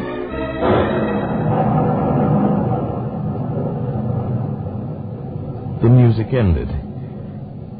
I stood on the rampart alone, dusk fallen about me, and the early night wind moaned with a chill breath. Quick terror rose up in me. I turned and ran on through the darkened streets, ran with heart pounding, dodging its shadows, through one dim alley after another, and arrived at last panting and almost breathless at the door of the Golden Bough.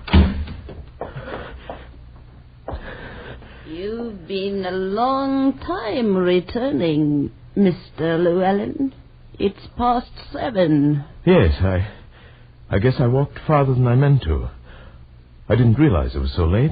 You heard the music, didn't you? Yes. Yes, the strangest music I've ever heard. How did you know? Who plays it, anyway? Then you didn't remember it? No. Why should I? The thing was becoming irritating. This quiet insistence that I was someone else. I went into my lonely dinner and ate as quickly as possible. Then, taking the candle Dundreary gave me, I crossed the lobby, climbed the stairs behind the desk, and walked past silent doors down the long, empty hall that led to my room at the end. I was halfway to my door when suddenly the flame of my candle went out. I stood stock still in the pitch blackness, fumbling for a match. And at that moment I knew that someone or something was there with me in the darkness. I held my breath and listened. There was no sound, no movement. I reached out and found the wall and moved along and feeling my way in the inky blackness. It was then I touched it. Near my face, another soft, warm yielding. And alive. Who is it? It is I, Ilsa. Who? Ilsa. Don't you remember me, Arthur? No. But wouldn't you like to remember me? Don't you want to see me again? To look at me? Now? I don't know. But not tonight, Arthur. Perhaps tomorrow. Tomorrow.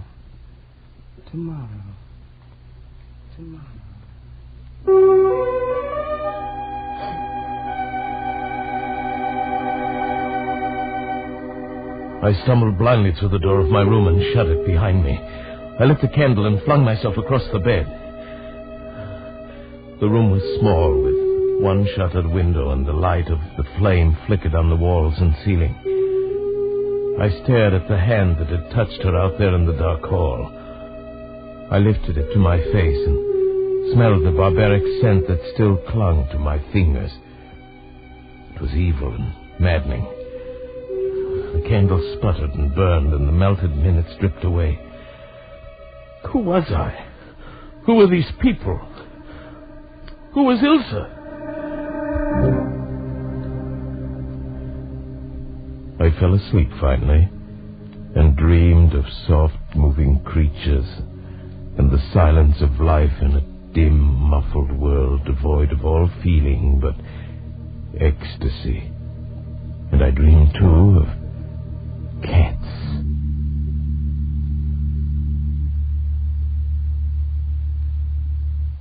You've slept quite late this morning, Mr. Llewellyn. Morning, Dondre. I felt as though I'd been drugged. The night air here in Malton is very conducive to sleep. I'd meant to catch the morning train to London. Now it's too late. What a terrible shame. Yes. Oh, by the way, Dondre. Yes, Mr. Llewellyn? I mean, I was wondering if you'd know anyone by the name of Ilsa. Ilsa happens to be my daughter, Mr. Llewellyn. Oh, I didn't hear you come in. I hope you were able to sleep well, without unpleasant dreams. I guess so. I'm so happy to hear it. Perhaps then you may decide to stay with us for a long time. That's very kind of you. No, it's not kindness, Mr. Llewellyn. But all of us are hoping that you may decide soon. Decide? Decide what?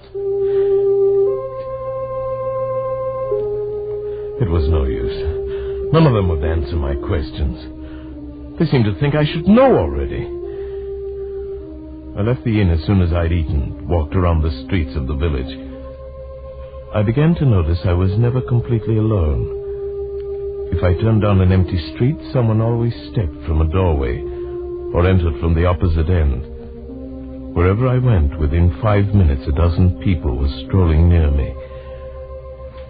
And I realized these people were watching me, tensely, as a cat watches a mouse, or another cat.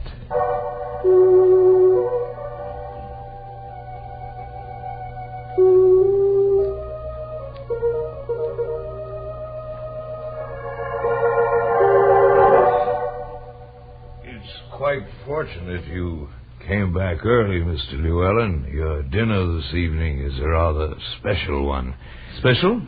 What do you mean by that? You are to have a guest. Oh, who? An old friend. She's coming now. The girl who came toward us across the room was lithe and slim. She moved with the sinuous grace of a young panther. It was lovely, exotic, and terrifyingly beautiful. May I present Mr. Arthur Llewellyn, Miss Ilsa? He's been with us for 2 days. Yes, I know. My mother told me. May I sit down, Mr. Llewellyn? Oh, yes, please do. Here, permit me. Thank you. You may serve us, Dundreary. Thank you, Miss Ilsa. Then, you're Ilsa? Yes. Don't you remember me, Arthur? From last night. It was you last night, wasn't it? Yes, and other nights. Can't you remember all the other nights? No. Then we shall have to try that much harder. It's been such a very long time. Please, Ilsa. What is it all of you talk about? I don't understand any of it. You will, Arthur. Unless you leave, of course. Weren't you planning to take a train to London in the morning? Yes. No. No, I've changed my mind. I'm glad you did. We'll try to make you happy here, my mother and I. And then perhaps you'll stay a long, long time. No. I must leave for sure in a day or two. Suppose we wait and see. And meanwhile, if there's anything you want, all you have to do is ask me. All right. Why don't you tell me about... Yes, Arthur? About what? No,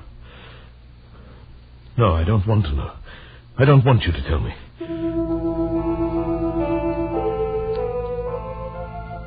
Suddenly I realized I was afraid to know. I was afraid. I should leave now, but I couldn't leave. It was Ilsa. She attracted, repelled, fascinated, and horrified me, all in single flashes of blasting emotion. I felt the presence of a great grey curtain ready to roll back at any moment and leave me on the brink of an awful adventure. And I knew the village held its breath, watched and waited. And then on the evening of the 5th day, the whole ghastly secret exploded into hideous life.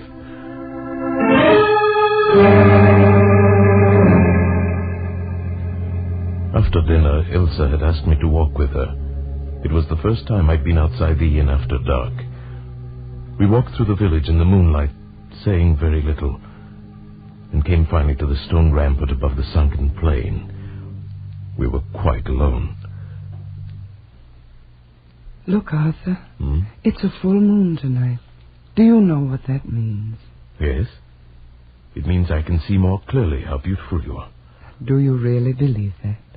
Do you think I'm beautiful? Like a soft, sleek leopard in a warm jungle of shadows. But wait, I'll see you even better in a moment. Arthur, what are you doing? These dry leaves by the wall. They'll make an excellent bonfire. There, you see? No. What's wrong? The fire. No, put it out. All right, Ilsa. Don't worry, it's all right. There. Didn't even get a chance to get started. There, you see, it's out. Yes, I see. Why did it bother you so much? Don't you remember the fire? No. What fire? No. Don't talk of it. Look at me instead. Look at me, Arthur. Yes, Ilsa? Arthur, do you love me? Yes. Yes, Ilsa, I love you. I'm glad.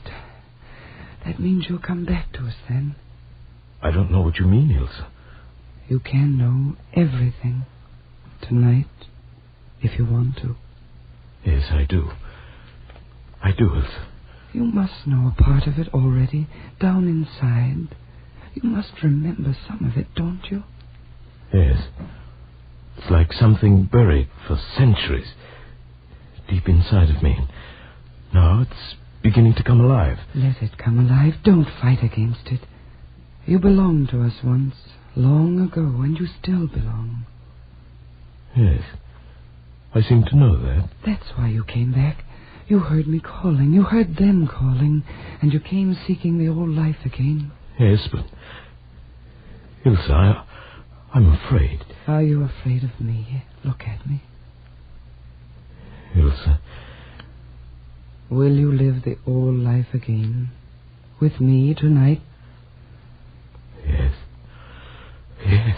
Oh, I've known that you would, because I own you, Arthur. You belong to me, and I want you to come with me. I shall never let you escape from me again. Yes, yes. Go back to the inn, then. Wait for me, Arthur. I shall come for you. Tonight.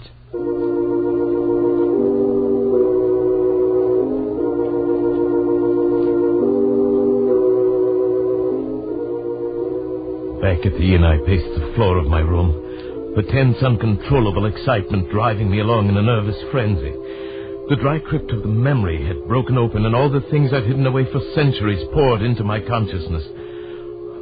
I knew now why I'd come here. I knew what I was going to do.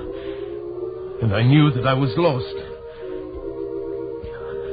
I sensed the rising stir of movement throughout the inn, and outside in the courtyard below my window. I knew what to expect when I threw open the window. From every window of the inn and from those of the houses about the court were leaping great monstrous beasts with soft dark fur and eyes that gleamed with eerie phosphorescence. Cats! Cats of human size. This was the secret of Malton. Lycanthropy. The witchcraft of centuries long dead and buried.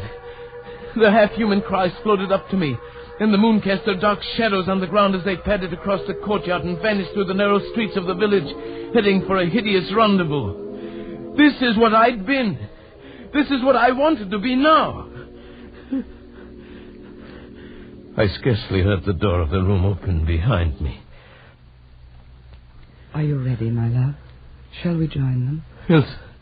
Here, Arthur, the sacred bomb, made of vervain and mistletoe and blind things out of the sea.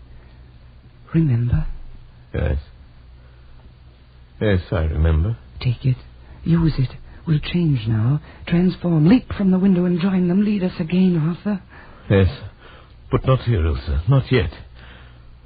Wait until we get there. Then we'll change. If you wish. Come then, Arthur, to the stone wall above the grove. That's where we'll change, on the stone rampart.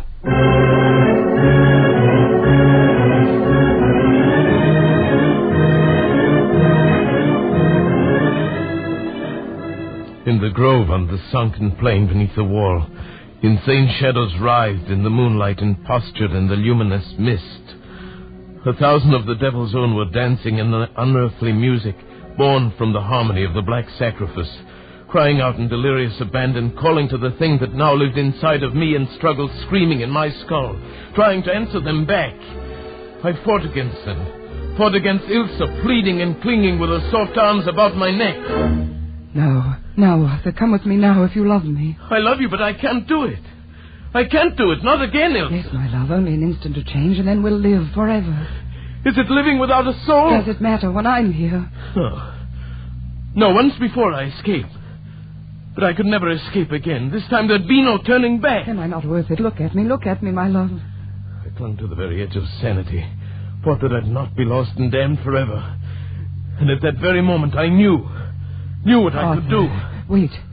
What are you doing? I found a match in my pocket, struck it, dropped it into the dry leaves that lay banked along the whole length of the stone wall.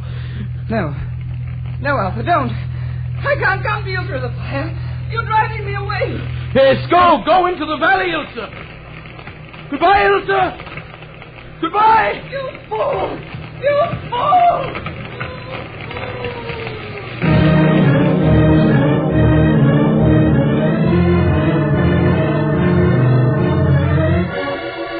I turned from the wall of flame that for a few minutes would shut me off from the valley, ran through the moonlit streets, not back toward the Inn of the Golden Bower, but down the long road that led away from that cursed village of Malton.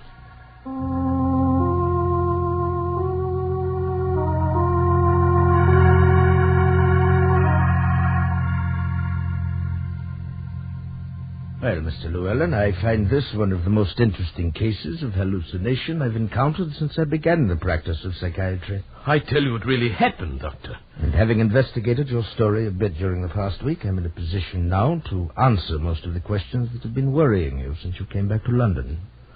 What do you mean, investigated? I went up to Hereford and looked over some of the old records there. And then I motored over to Malton for a couple of hours. Well, then you know it's all true. You saw it. You know I was there. Oh, there's no question but what you were there, Mr. Llewellyn. The lady who runs the inn showed me your name in the register. Said you'd left quite suddenly without taking your luggage or paying your bill. She was really quite put out. I see. Well, what about the records, Doctor, the ones you spoke of? I think they really explain the whole thing, Mr. Llewellyn. It seems that during the 14th century, the village of Malton became a kind of headquarters in that part of the country for the practice of witchcraft. Yes. Go on. Numerous trials were held there in the late 1300s, and a great many men and women were convicted of sorcery and burned to death. Yes. In the records of a trial in 1372, I found the name of an Arthur Llewellyn and of Ilsa and her mother. That proves it, then. It proves a clear case of hallucination. You knew that story before you went there, not consciously, but somewhere down in your latent memory. I knew nothing of it before. That man was an ancestor of yours. The story must have been known in your family. When you arrived in Malton, accidentally, the association of the name just pulled the trigger, and your imagination did the rest. But, Doctor, my parents died when I was 4. I've never been around any of my family. No matter. You see, a childhood memory is amazingly persistent at times. Yes. Yes, I suppose it is.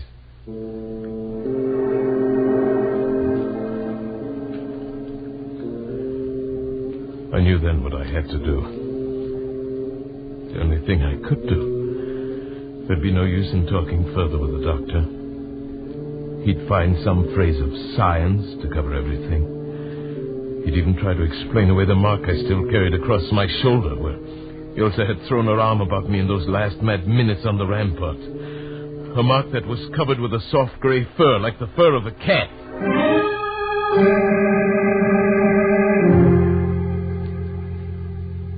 Yes, I knew now what had to be done, and must be done while I still retained my sanity. One last act, final and irrevocable. An act that begins by walking into the railway station at Charing Cross.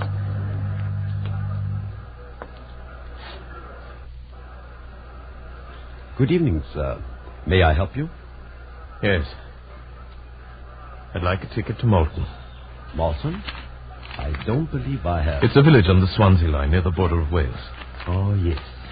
Yes, here it is. I don't believe I've ever sold a ticket to Malton before. I don't doubt it. Let's see now. 4 and 6. Single fare. First class. Did you wish a return or one way? What did you say? Oh, I'm sorry. Make it one way.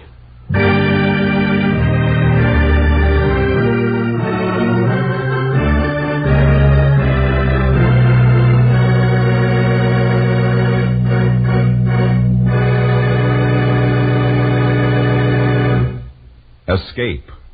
Produced by William N. Robeson and directed by Norman MacDonald, today brought you Ancient Sorceries by Algernon Blackwood.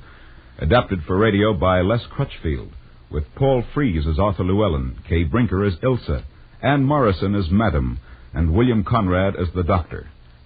Music is conceived by Cy Fewer with Eddie Dunstetter at the console. Next week... After you've had a hard day at the office or bending over a hot stove, next week at this time, when your problems seem too much for you, we offer you escape.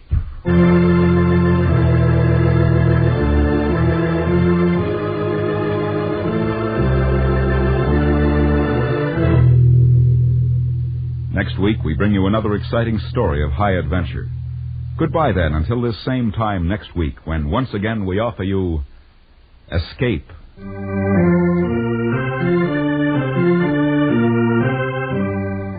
This is CBS, where 99 million people gather every week. The Columbia Broadcasting System.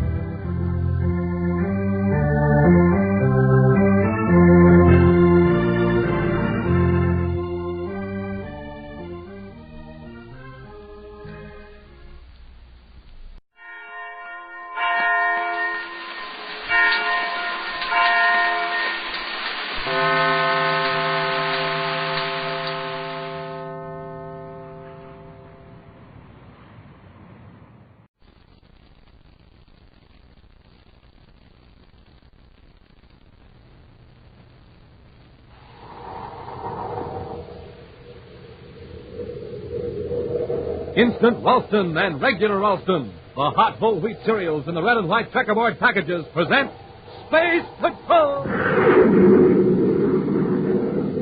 High adventure in the wild, vast reaches of space. Missions of daring in the name of interplanetary justice. Travel into the future with Buzz Corey, Commander-in-Chief of the Space Patrol! In today's transcribed Space Patrol adventure, Buzz and Happy, helpless from the effects of a paralyzer ray, are in a lab ship out beyond the Jupiter orbit. Sure gave us a stiff charge with that ray, Commander. It isn't even beginning to wear off. Yes, and every second we lie here, Rinker and Betts are getting farther away. What's that? That equipment over there. The equipment? But I just connected it. Rinker must have hooked it up again. When that electrical charge builds up, this whole lab ship will be blown to pieces. We'll return in just a moment with today's exciting Space Patrol adventure, The Wistful Wizard of Neptune's Moon.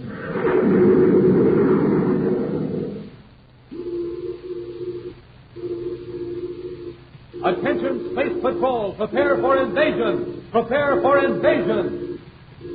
Hey, stop the whistles, stop the bells, hold everything. That's no invasion. That's a gang of Space Patrollers trying out their new monoview outer space helmets. This is Captain Dick Tufeld, Space Patrollers, right here to tell you all about the new and sensational monoview outer space helmet. The terrific helmet all of you can have for your very own. A whole foot high. It's got a sensational one-way eye plate that you can see out of, but nobody can see you. And when you look out that magic strata viewer, it's just like looking out at another planet. Everything has a strange and weird purple glow. It's built for real Space Patrollers, too. It has 2 full-size, real-for-sure-looking oxygen tanks and tubes printed on, and a gleaming lightning flash hood. Now, just think of the fun you can have with a monoview outer space helmet of your very own. And here's how to get it. Just buy a box of good hot Ralston. Then, with your name and address, send 25 cents in coin and the instant or regular Ralston box top to Space Patrol, Box 686, St. Louis, Missouri. That's Space Patrol, Box 686, St. Louis, Missouri.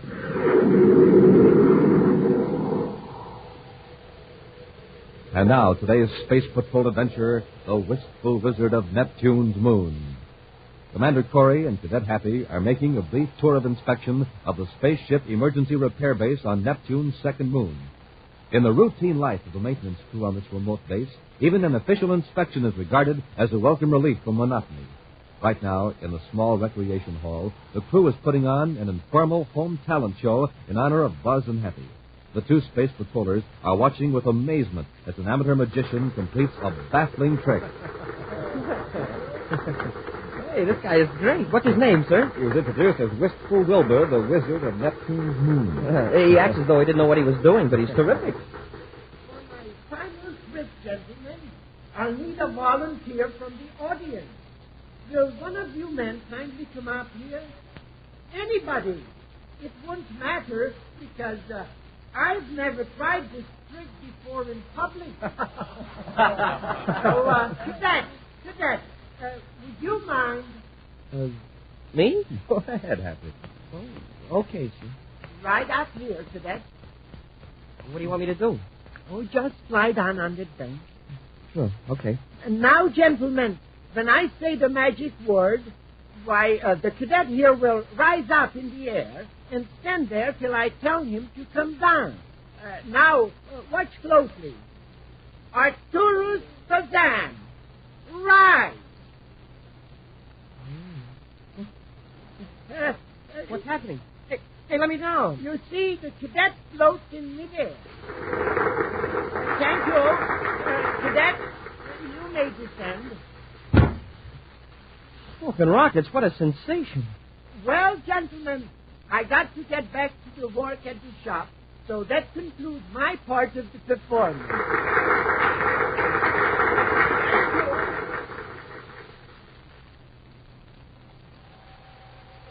Later that evening, in another part of the repair base on Neptune's second moon, 2 men wait in a neat, well-equipped shop. Betts, you can't be serious about this fellow, Wilbur, what's his name? Corbett. Wilbur Corbett, I tell you, Rinker, he's a wonder. What you've described is impossible. You've been taken in by a few sleight-of-hand tricks and optical illusions. He's just a good amateur magician, nothing more. Linker, haven't you heard of telekinesis, the control of physical objects by the human mind? Sure, the theory's hundreds of years old, but it's never been proved. Yeah, just the same, there are lots of intelligent scientists who believe it can be done. Yeah, maybe. But I'll have to see it to believe it. You saw it tonight in the recreation hall. A trick, an illusion. All right, have it your way. But you'll have to admit that Wilbur Crawford would be mighty useful to us if he can move objects without touching. You seriously think he could take that microfilm from Lauren Wilson without Wilson being aware of it? That's right. And without being suspected. Suppose Crawford won't agree to try it. Leave that to me. Now, let me do the talk. The Wistful wizard of Neptune's moon. Sorry it took me so long to get here, gentlemen. I had a hard time getting away from the gang at the rec hall. That's all right, Crawford. Hey, nice act you put up. Oh, it's nothing, really. But you gentlemen didn't come here to discuss the magic act, did you? You said something was wrong with some of the instruments? Yes, that's right, Crawford. The calibration is all off. The calibration? Why, that's impossible. I checked them carefully on the testing equipment right here. Yes, Crawford, the calibrations match perfectly when you run it. Unconsciously, your mind controls those instruments. They register exactly what you as a skilled machinist know they should register, even when they're out of adjustment. Let's face it, you have a strange and rare power that can move solid objects just by thought. Yes. Isn't that right? Yes, but please don't tell the foreman. I wouldn't be able to work here. Crawford, how would you like to work for Mr. Rinker and me? You mean you're willing to take a chance on me? Sure. We'll take you to Neptune tonight. You can fly to Terra in style. In a space flight passenger special. That sounds wonderful. Terra. Is that where your headquarters is? No, but we'll meet you there. There's a little side job we'd like to have you do on the way. It's right up your alley. Oh? You see, Mr. Betts and I have been cheated by a man named Wilson, Lauren Wilson. He has something that belongs to us. Why don't you go to the Space Patrol? No, that wouldn't do any good. Wilson's too clever. If you can get our property away from Wilson without any trouble at all. What do you mean? You'll be aboard the same passenger ship as Wilson. Without any risk at all, you can concentrate on... 2 days later, in the central office on the man-made planet Terra, Commander Corey listens gravely as a prominent industrialist tells a strange story. At a nearby desk, Cadet Happy takes notes. Those are the facts, Commander. The reel of microfilm definitely disappeared while I was aboard the Spaceflight Express between Neptune and Terra. And the sealed can containing the microfilm was in your inside coat pocket at all times. Yes, Commander. You say this microfilm contained a detailed description of a new ion exchange process. It's a formula that's worth millions, Commander. It would revolutionize manufacturing in several basic industries. Is there a possibility that someone outside of your trusted associates knew about this process? One man may know about it, but you can be sure he wasn't on that spaceship. You could have an agent. Who is this man? His name is Anson Rinker. I've learned he's on Terra. I had the misfortune to have some dealings with him a year or so ago. What kind of dealing? He operates a lab ship, a pretty well-equipped one. I hired him to do a little field work for me. I fired him when I found him analyzing my private papers instead of chemicals. Well, there's one way to find out if Rinker knows anything about the missing microfilm. How, sir? Ask him. What's his address?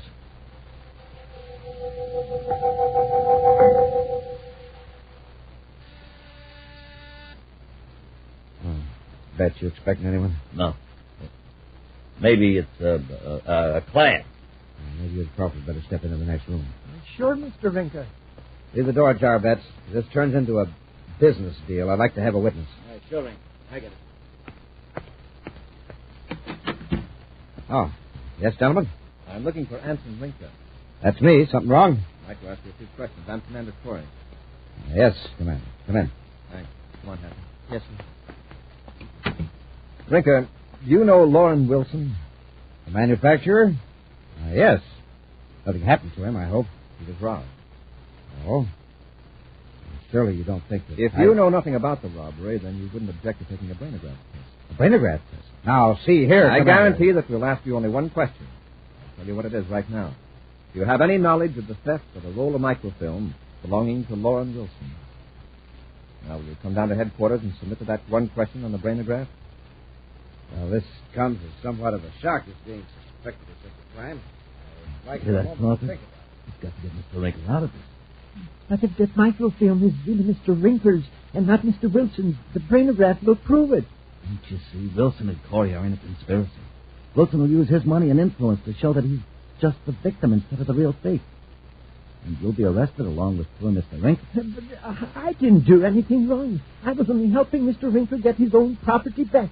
Just try to prove that. Look, we've got to stop Corey. But they're armed. Now, yes. But I think you could do something about them. Huh, Corbett? You want me to... Right. Now, Mr. Rinker, are you coming with us?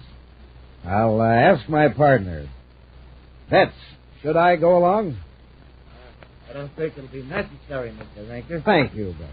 I'm staying here, Commander. You had your chance to come willingly, Rinker. Keep them both covered, Happy. Yes, sir. Commander, my ray gun's gone. And yours is gone, too, isn't it, Commander? However, Mr. Betts is armed. Get Rinker, Hap. Let him have it, Betts. Ah, splendid work, Betts. You too, Crawford. You disarmed them from clear across the room. Now, come on, let's get to our ship and blast off while Corey and the cadet are unconscious. We'll return to Space Patrol in just a moment. Ready, Captain Seatbelt? Got your helmet? Helmet set. Ice plate in place? Check. Oxygen tanks full up? Check again, Space Patroller. Then helmets on and let's go. Yes, sir, Space Patrollers. We're off on a trip to the Purple Planet. How do we get there? Just by putting on our Montague outer space helmets. And, gang, when you put on your own space helmet, you'll be looking out on another world. A weird, strange purple planet. You can look out, but that magic one-way eye plate won't let anybody else see in. The Montague outer space helmet is a whole foot high. It fits just anybody. And it's equipped with 2 full-size, honest-to-goodness-looking oxygen tanks printed right on. And a neat lightning flash hood. It comes in real space colors, too. Red, yellow, green, and black. Yes, it's sure terrific, so you better get yours right away. Just buy a box of good hot Ralston. Then with your name and address, send 25 cents in coin and an instant Ralston or regular Ralston box top to Space Patrol, Box 686, St. Louis, Missouri. This offer good only in the USA and may be withdrawn at any time. And now, back to our Space Patrol adventure, the Wistful Wizard of Neptune's Moon. Wilbur Crawford, a precision machinist, possesses the rare power of controlling the movement of objects by sheer thought. Through trickery, Crawford has been persuaded to use this strange talent to steal a microfilm description of a valuable chemical process from Loren Wilson, a prominent industrialist. When Wilson's suspicions led Commander Corey and Cadet Happy to the apartment of Ensign Rinker, chief conspirator in the theft plot, the gullible Crawford was induced to disarm Buzz and Happy by means of his weird control over matter. Then Rinker's partner Betts drew a ray gun, rendered the Space Patrollers unconscious, and the 3 men escaped. It's now an hour later, and Buzz and Happy are shaking off the effects of the ray gun. You know one thing, Hap. Rinker is behind the theft of Wilson's chemical process. Yeah, and that magician Crawford must have done the actual stealing. And we won't find a solution standing here talking. Rush back to headquarters and send out an all-planets alarm for the 3 of them. Meantime, far from the regular space lanes, a spaceship blasts through the void. 2 men watch the rear viewscope anxiously, while the third sits in moody silence. Finally, Wilbur Crawford raises his head. I've been thinking it over, Mr. Rinker. I don't want to run away. Don't be foolish, Crawford. You realize what'll happen if the Space Patrol finds you? I don't care. I'm willing to take my chances with the Space Patrol. Look, I know you don't like being a fugitive, but don't worry. When we sell Wilson's chemical process, we can hide out in style the rest of our lives. Wilson's process? Then you were lying to me. I wasn't getting back something that belonged to you after all. I guess I gave it away, Rinker. Sorry. It's time our wizard here got wise to himself anyway. Crawford, you've got a talent we could use. So we used it. You'll never use it again, and neither will I. Oh, I think we will. You've got a younger sister, I believe. Sister? I don't know what you're talking about. Your sister Verna, a math teacher at Lowell City High School on Mars. Lovely girl. Plans to get married next summer, I understand. What's my sister got to do with this? Nothing.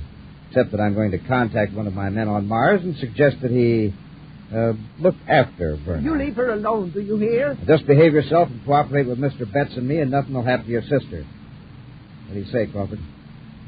What are you going to do with me? For the time being, we'll stay out here beyond the regular lanes. Then we'll go to Mars and transfer to my lab ship. By that time, the Space Patrol will figure we're headed toward one of the outer planets. Then we're going to hide out on Mars, eh? No. We'll head for Mercury. We'll leave Mars as soon as we can. You aren't going to try to land in Lowell City, are you? Of course not. My lab ship is several DUs north of the city, near the old bauxite mine. But you don't have to worry about that, Crawford. Now, just do what you're told, and you'll keep your sister in good health. Yeah. Get on the spacephone. Bets will put through that crawler and man in Lowell City. Okay. Hey, what are you talking about? The space phone's already on. You just flipped the switch yourself. You did? I guess I must have. Funny how an action gets to be automatic. Brinker aboard Space Cruiser NP. In Space Patrol headquarters on Terra, Commander Corey gives Cadet Happy a printed copy of the spaceophone conversation picked up by the monitoring station. Well, where was the spaceship that was sending this? 400,000 DUs from Terra, 70 degrees above the plane of our orbit. What's our next move, sir? I've already assigned 3 of our Mars agents to guard Crawford's sister, Werner. He'd better be getting to the spaceport. He's going after Rinker, huh? I figure we've got time to reach his lab ship north of Lowell City before Rinker gets there. We'll give him a surprise party. What about our ship? Suppose there's no place to hide it near the mine. We won't try to hide it. We'll pick up a pilot in Lowell City and have him drop us off near Rinker's hideout. Come on, Happy. The Martian sun is low on the horizon when a private cruiser blasts into the thin atmosphere and heads for a gouged and furrowed area north of Lowell City. After a careful check in all directions, Ensign Rinker sets the cruiser down in the red dust close to a lab ship. In an aft compartment of that ship, Cadet Happy presses a sensitive instrument against the bulkhead while Commander Corey slowly regulates a dial. In the ship now, that was the hatch closing. When do we jump in? I want to find out for sure whose side Crawford is on. We're blasting off.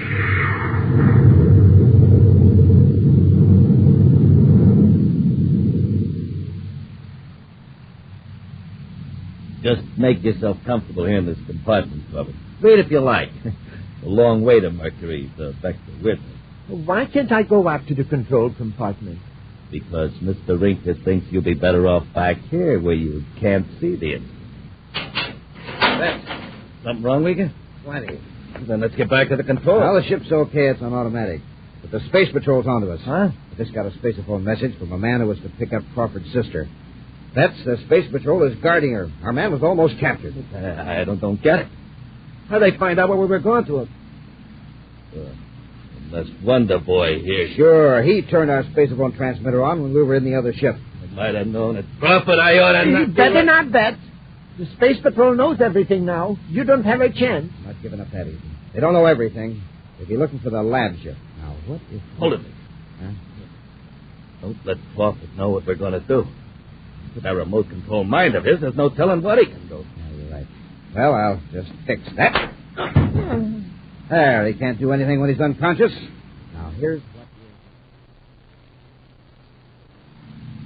Working now, huh? Yeah, I'll turn up the gain. That little scout ship will move. Sure I will. Put up with the whistle. Just leave it, Uh-huh. But we'll make sure he won't give us any more trouble. There are a lot of chemicals in the lab compartment, enough to blow this ship apart, you think that? We'll rig up something to blow up the ship after we get away. And I know just the gadget the time the explosion come on. Those murdering rats. Now's the time to get away, Happy. They know this lab layout. We don't. If we rush them now, they may try something desperate. Moments pass, tedious moments that seem like hours. Then, through the sonic detector, Buzz and Happy hear voices again. Now's the time to cut loose in the scout ship. No, not yet. Put a few more hundred DUs between us and Mars. All right, Happy. Let's get to the lab compartment. Bring the sonic detector along. Yes, sir.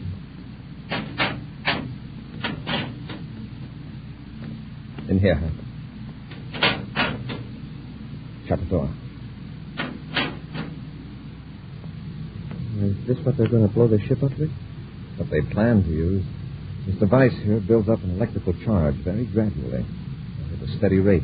When it reaches a certain intensity, the charge is released into these chemicals. Wow. Sort of a time bomb. Exactly. Pull that switch, Happy.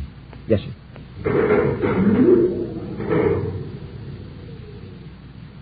Now let's work our way up to the control compartment and take care of that.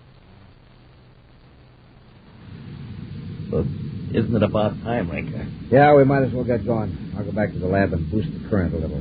Well, that's been worrying. What if you miscalculate? I know what I'm doing. I'll readjust the charge so we'll have half an hour to get clear of the ship. Somebody's in the corridor. I heard it, too. It's rough, but not too. I doubt it. Well, you open that door fast. I'll be ready with the paralyzer later.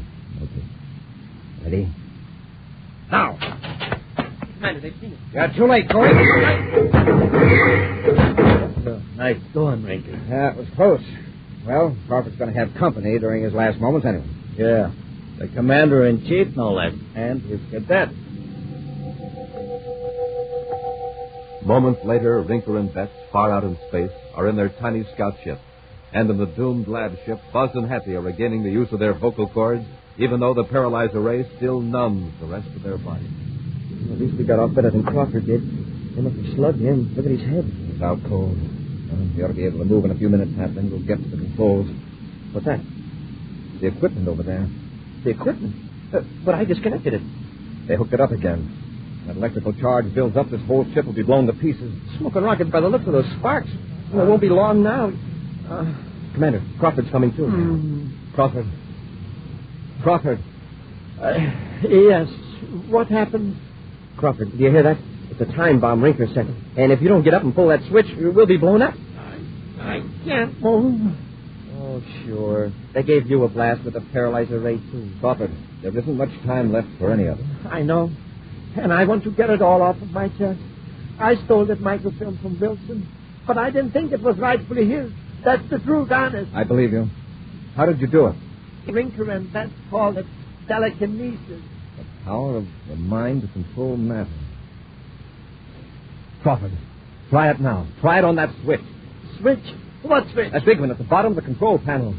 You better hurry. All right, Happy, let's concentrate. Hey, you did it. You did it, Crawford. Elsewhere in their tiny scout ship, Rinker and Betts cruise on low power, waiting for a distant flash that will tell them that Buzz, Happy, and Crawford have been destroyed. You must have miscalculated, Rinker. The ship should have blown up by now. I don't understand it. Hey, Rinker, look. The rear view's gone. There's a spaceship. Confounded Betts, why weren't you watching? Look, I've been looking for the explosion. This is the lab ship. Our lab ship. Now, don't get panicky. We can probably outmaneuver him until Thacker gets here from Mercury. Yeah. Wrong. The controls won't respond. Do something, Rinker. Corey's almost close enough to pull us in with the magnetic holding field. What's the matter with these controls? Commander Corey aboard lab ship ML-284. Holding Anson Rinker aboard scout ship. Cut your power. Corey, all right. What are we going to do? Better cut your power, Rinker. Try to fight the magnetic holding field. You'll pull the skin right off that little space boat. Right. He's right. Do what he said. Yeah. All right, Corey. You win. But if these controls hadn't fouled up... They didn't foul up, Rinker. They worked beautifully. They were operated from this ship. What? That's right, Rinker. And here's the fellow that helped capture you. The Wistful Wizard of Neptune's moon. You can have this wizard business. For now on, I'm just a plain wistful mechanic. An action preview of next week's exciting Space Patrol adventure in just a moment. Hey, Space Patrollers, what's that? What's going on over at the Browns' house? Uh-oh, I know now what the trouble is. Jimmy's got his monoview outer space helmet on. Hi, Captain Two-Fells. Even my own dog doesn't know me with my new helmet on. Just got it this morning. Sure is swell. That's right, Jimmy. You can see out. But nobody else can see in.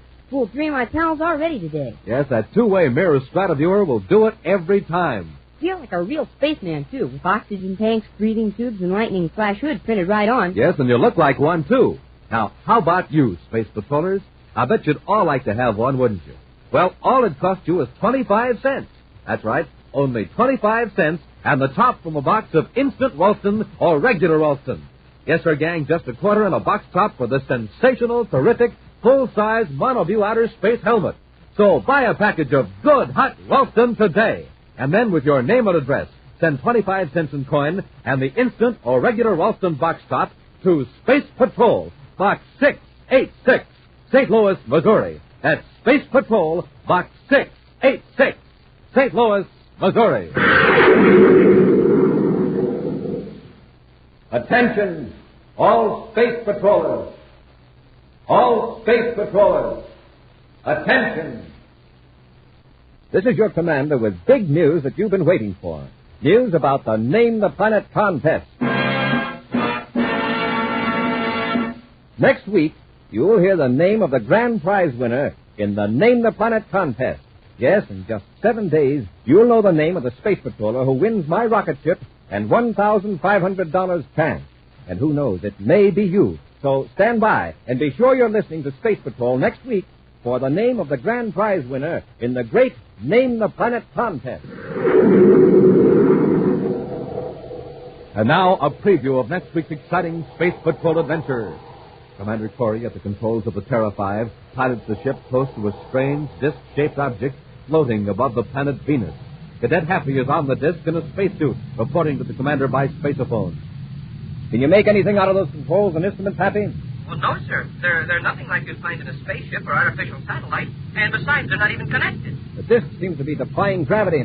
Now, don't touch anything, Hap. You see, these wires are just hanging loose. It looks like they've been yanked away from... Hey, Commander, what's wrong? The disc is falling toward Venus.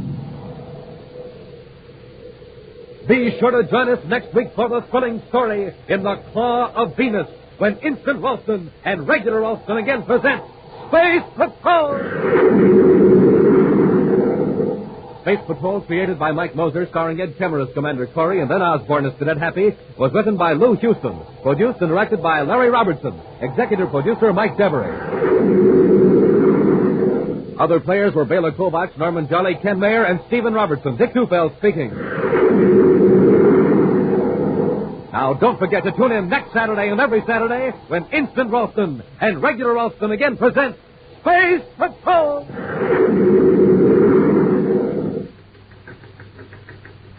This is Dick Tufeld in Los Angeles, reporting on the first airplane with swept-back wings used in the U.S. Air Force, North American's F-86 Sabre jet fighter. In a moment, we'll hear from George Welch, the famous test pilot on the Sabre jet. The Sabre is 37 feet long, weight 8 tons. Wings are swept back at a 35-degree angle. Top speed more than 650 miles per hour. Now, George Welch recorded at Edwards Air Force Base. I was lucky enough to fly the F-86 Sabre jet for the first time. The first time up, or the 50th, every flight is important. That's why I have to keep in top shape. I like to eat good food with lots of energy in it. Rice Chex and Wheat Chex meet that test, and they taste exactly right. I think you'll like them, too. No other cereal, puffed or flaked, contains so much nourishment in such concentrated bite-sized form. So take a tip from George Welch, Joe Lynch, and other top test pilots. Make your cereals Rice Chex and Wheat Chex. And here's big news. Inside of Chex, you now get a thrilling new Space Patrol trading card. Flip 'em, collect the entire set of 40. Free Space Patrol trading cards inside of Rice Chex and Wheat Chex. Be sure to see another exciting Space Patrol story on your local ABC television station. Consult your local paper for time and channel. This program is broadcast for Armed Forces overseas through the worldwide facilities of the Armed Forces Radio Service. Space Patrol came to you transcribed from Hollywood. This is ABC Radio Network.